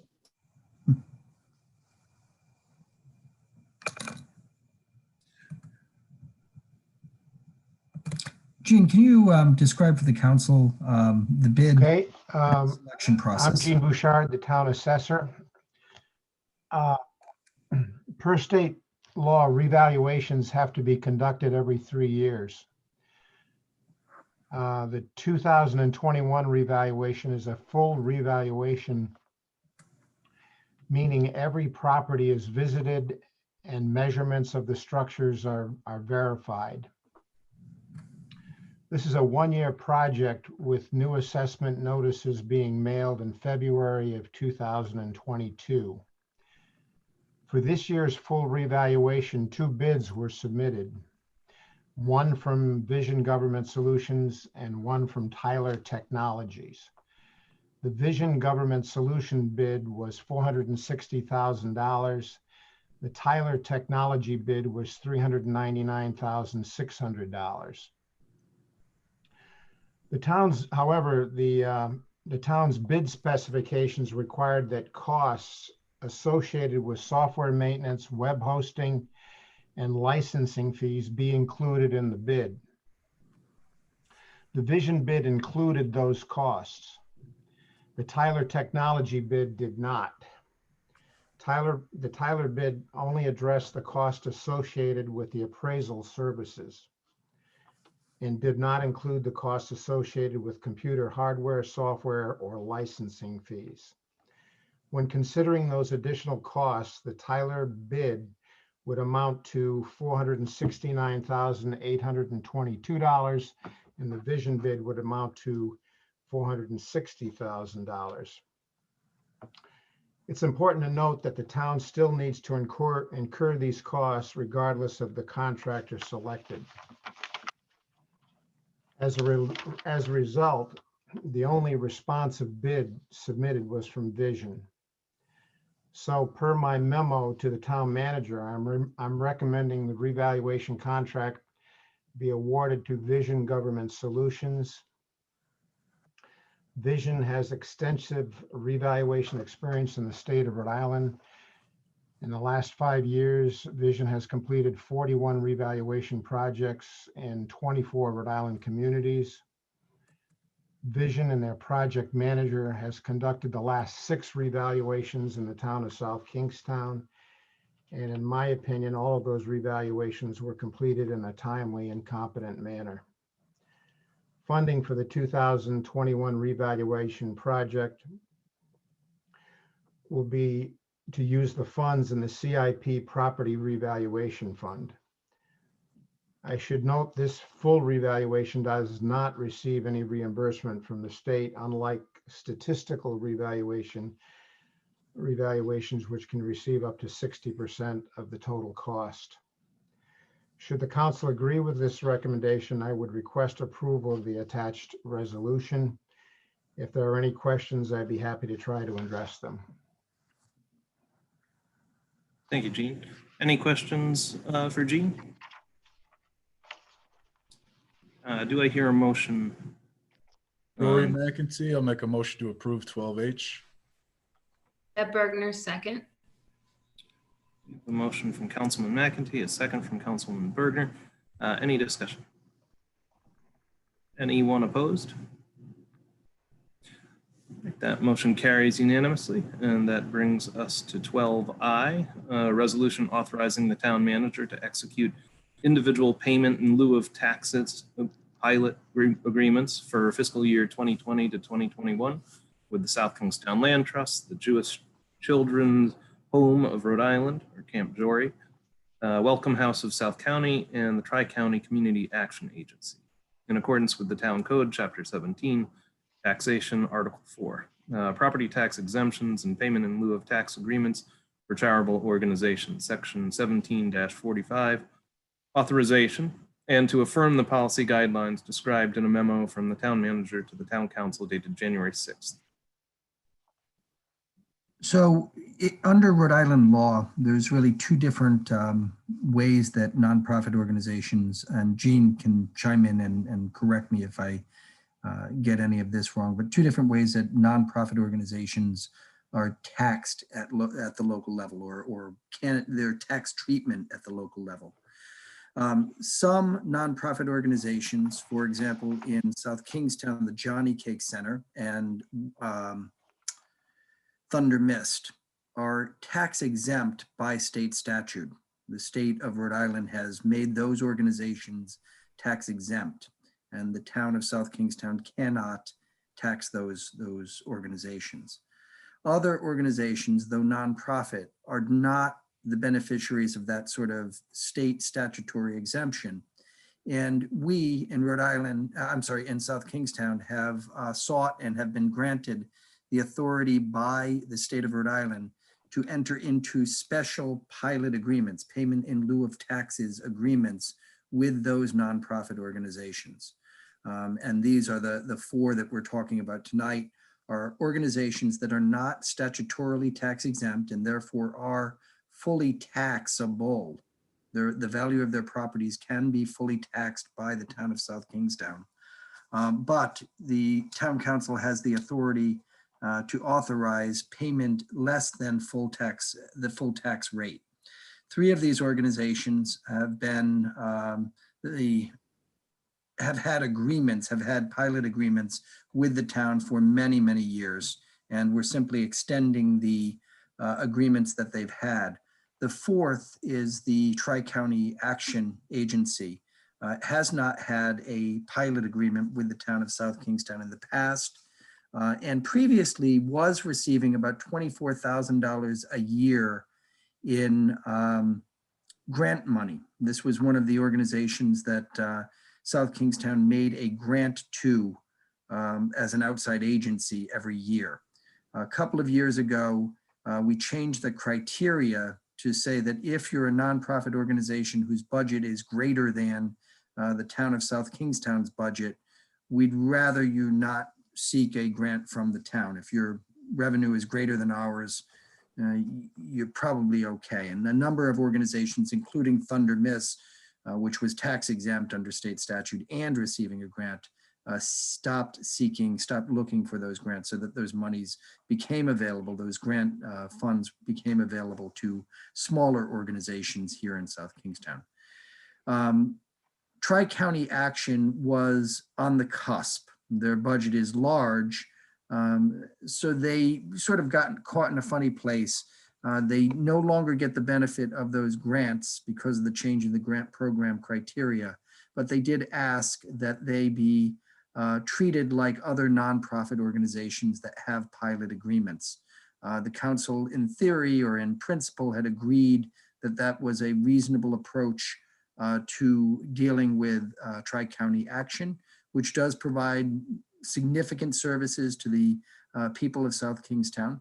And we have taken some time to get this agreement put together, but this agreement would make Tri-County not tax exempt, but would exclude 2/3 of their value from taxation, which means that their tax bill would be $12,000 for this fiscal year, and they would not pay the additional $24,000, which otherwise would be owed on their real estate in South Kingstown. Now, this is the first step in the process for Tri-County. Should the council agree to a pilot agreement, and should this pilot agreement be executed by Tri-County, and I have every reason to believe it would. I spoke to its executive director last week. Then we will have to abate the taxes owed by this organization by $24,000. And we'll bring that to the council as soon as the agreement is executed by Tri-County. We're happy to answer questions. Thanks, Rob. Any questions? So Rob, in lieu of avoiding $24,000 in taxes, how much are they paying to the town? $12,000 will be the amount that they're paying this year. But again, the theory for these pilot agreements is that you pick organizations that are bringing substantial benefit to the community. Tri-County provides childcare support, they provide rental assistance, they provide heating assistance to South Kingstown residents. They provide well in excess of $24,000 worth of monetary value to residents in South Kingstown. And in fact, they participate with South Kingstown in the delivery of Meals on Wheels. So they really are a major source of revenue for the town that shows up in other places. Okay, so it's really not a payment in lieu of taxes. It's actually just an abatement of 2/3 of the total taxes due. Is that what this is? The payment in lieu of taxes agreement is the mechanism by which this abatement can occur, where you could simply abate, but you don't have an underlying agreement for the abatement. The payment in lieu of taxes agreement establishes the regular routine way to assess the amount that will be paid by these 4 organizations. The agreements are established and they say you're going to pay this much of what otherwise would be owed. In the case of Tri-County, it's 1/3 of what would otherwise be owed. And they continue in perpetuity. We try to amend them, we try to update them regularly, but the ordinance says that if they're not amended, they continue under the same terms as they last were executed. So we'll just have to do this agreement one time this year, and it will stay in effect in perpetuity as long as they're operating here. Is that It correct? would. It's not good practice for us not to just leave those things hanging out. So we do come back to the council. We'll come back to the council maybe next year, but it may not be for a couple of years. It's best practice for us to do these on a regular basis so that we're just not leaving these agreements hanging out there. We want to get on a routine schedule of review. Thank you. Councilwoman Burger. So I may have missed it. Are these the only 4 entities in the pilot program? Yes. Yes. Okay. And so maybe you said that, maybe I was just rereading the document at the time, but so the land trust has done it for a number of years, and then, Yes. Okay. Yep. So Camp Jory, the Land Trust, and Welcome House, and have had pilot agreements with the town. Gene, do you know how long? It's been quite some time, maybe 2 decades. I believe it's since 2003. Okay. 3 of them were in place since 2003. And I will note for the council's sort of situational awareness that Welcome House, the agreement has been in place since 2003 or thereabouts. Welcome House has recently sold its real estate to the Johnny Cake Center. Once the transfer of that property is effected, then the pilot agreement is moot because the property is owned by a statutorily tax exempt entity. So the Welcome House agreement likely comes off our books, and the full value of the Welcome House residential properties comes off the tax rolls.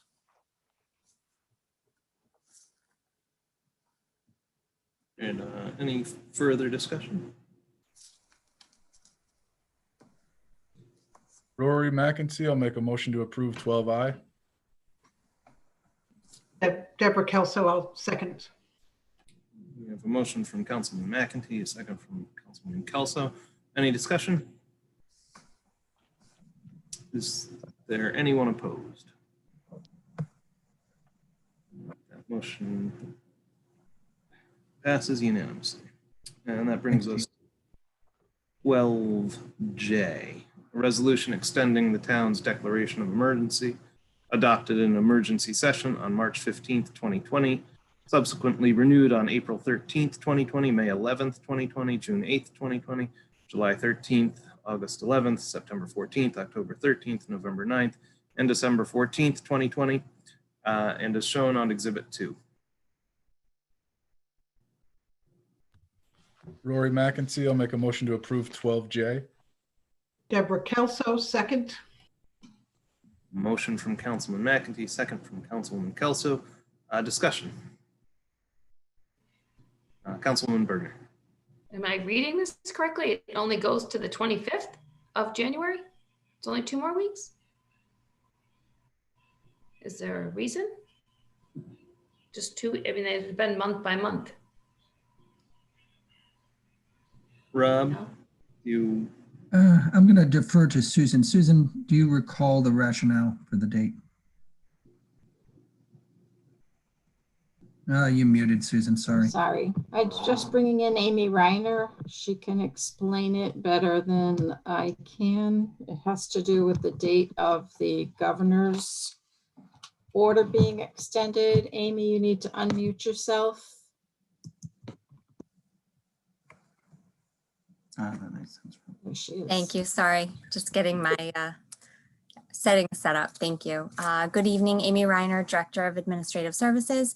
Yes, good eyes there. Normally we have been going on a month by month basis, but this month, the way that the state's declaration of emergency, and actually you'll also notice with the next item on the agenda, the Executive Order 2009, it only goes through the 25th, which is the next meeting, because both of those at the state level only go through January 20th.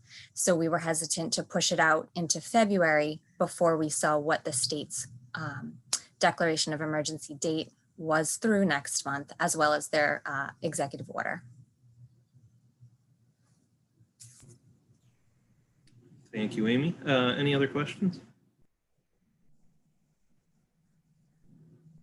All right, seeing none, is there anyone opposed to this motion? All right, very good. That motion carries unanimously. And that brings us to item K, a resolution adopting Executive Order 2020-09, 8th Amendment, relative to gathering limitations and travel restrictions as shown on Exhibit 3. Deborah Kelso, motion to approve 12K. Rory McEntee, second.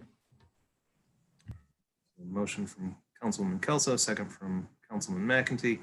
Councilwoman Bergner, is your hand raised for this one? Is there any other discussion? Is there anyone opposed? That motion carries unanimously as well.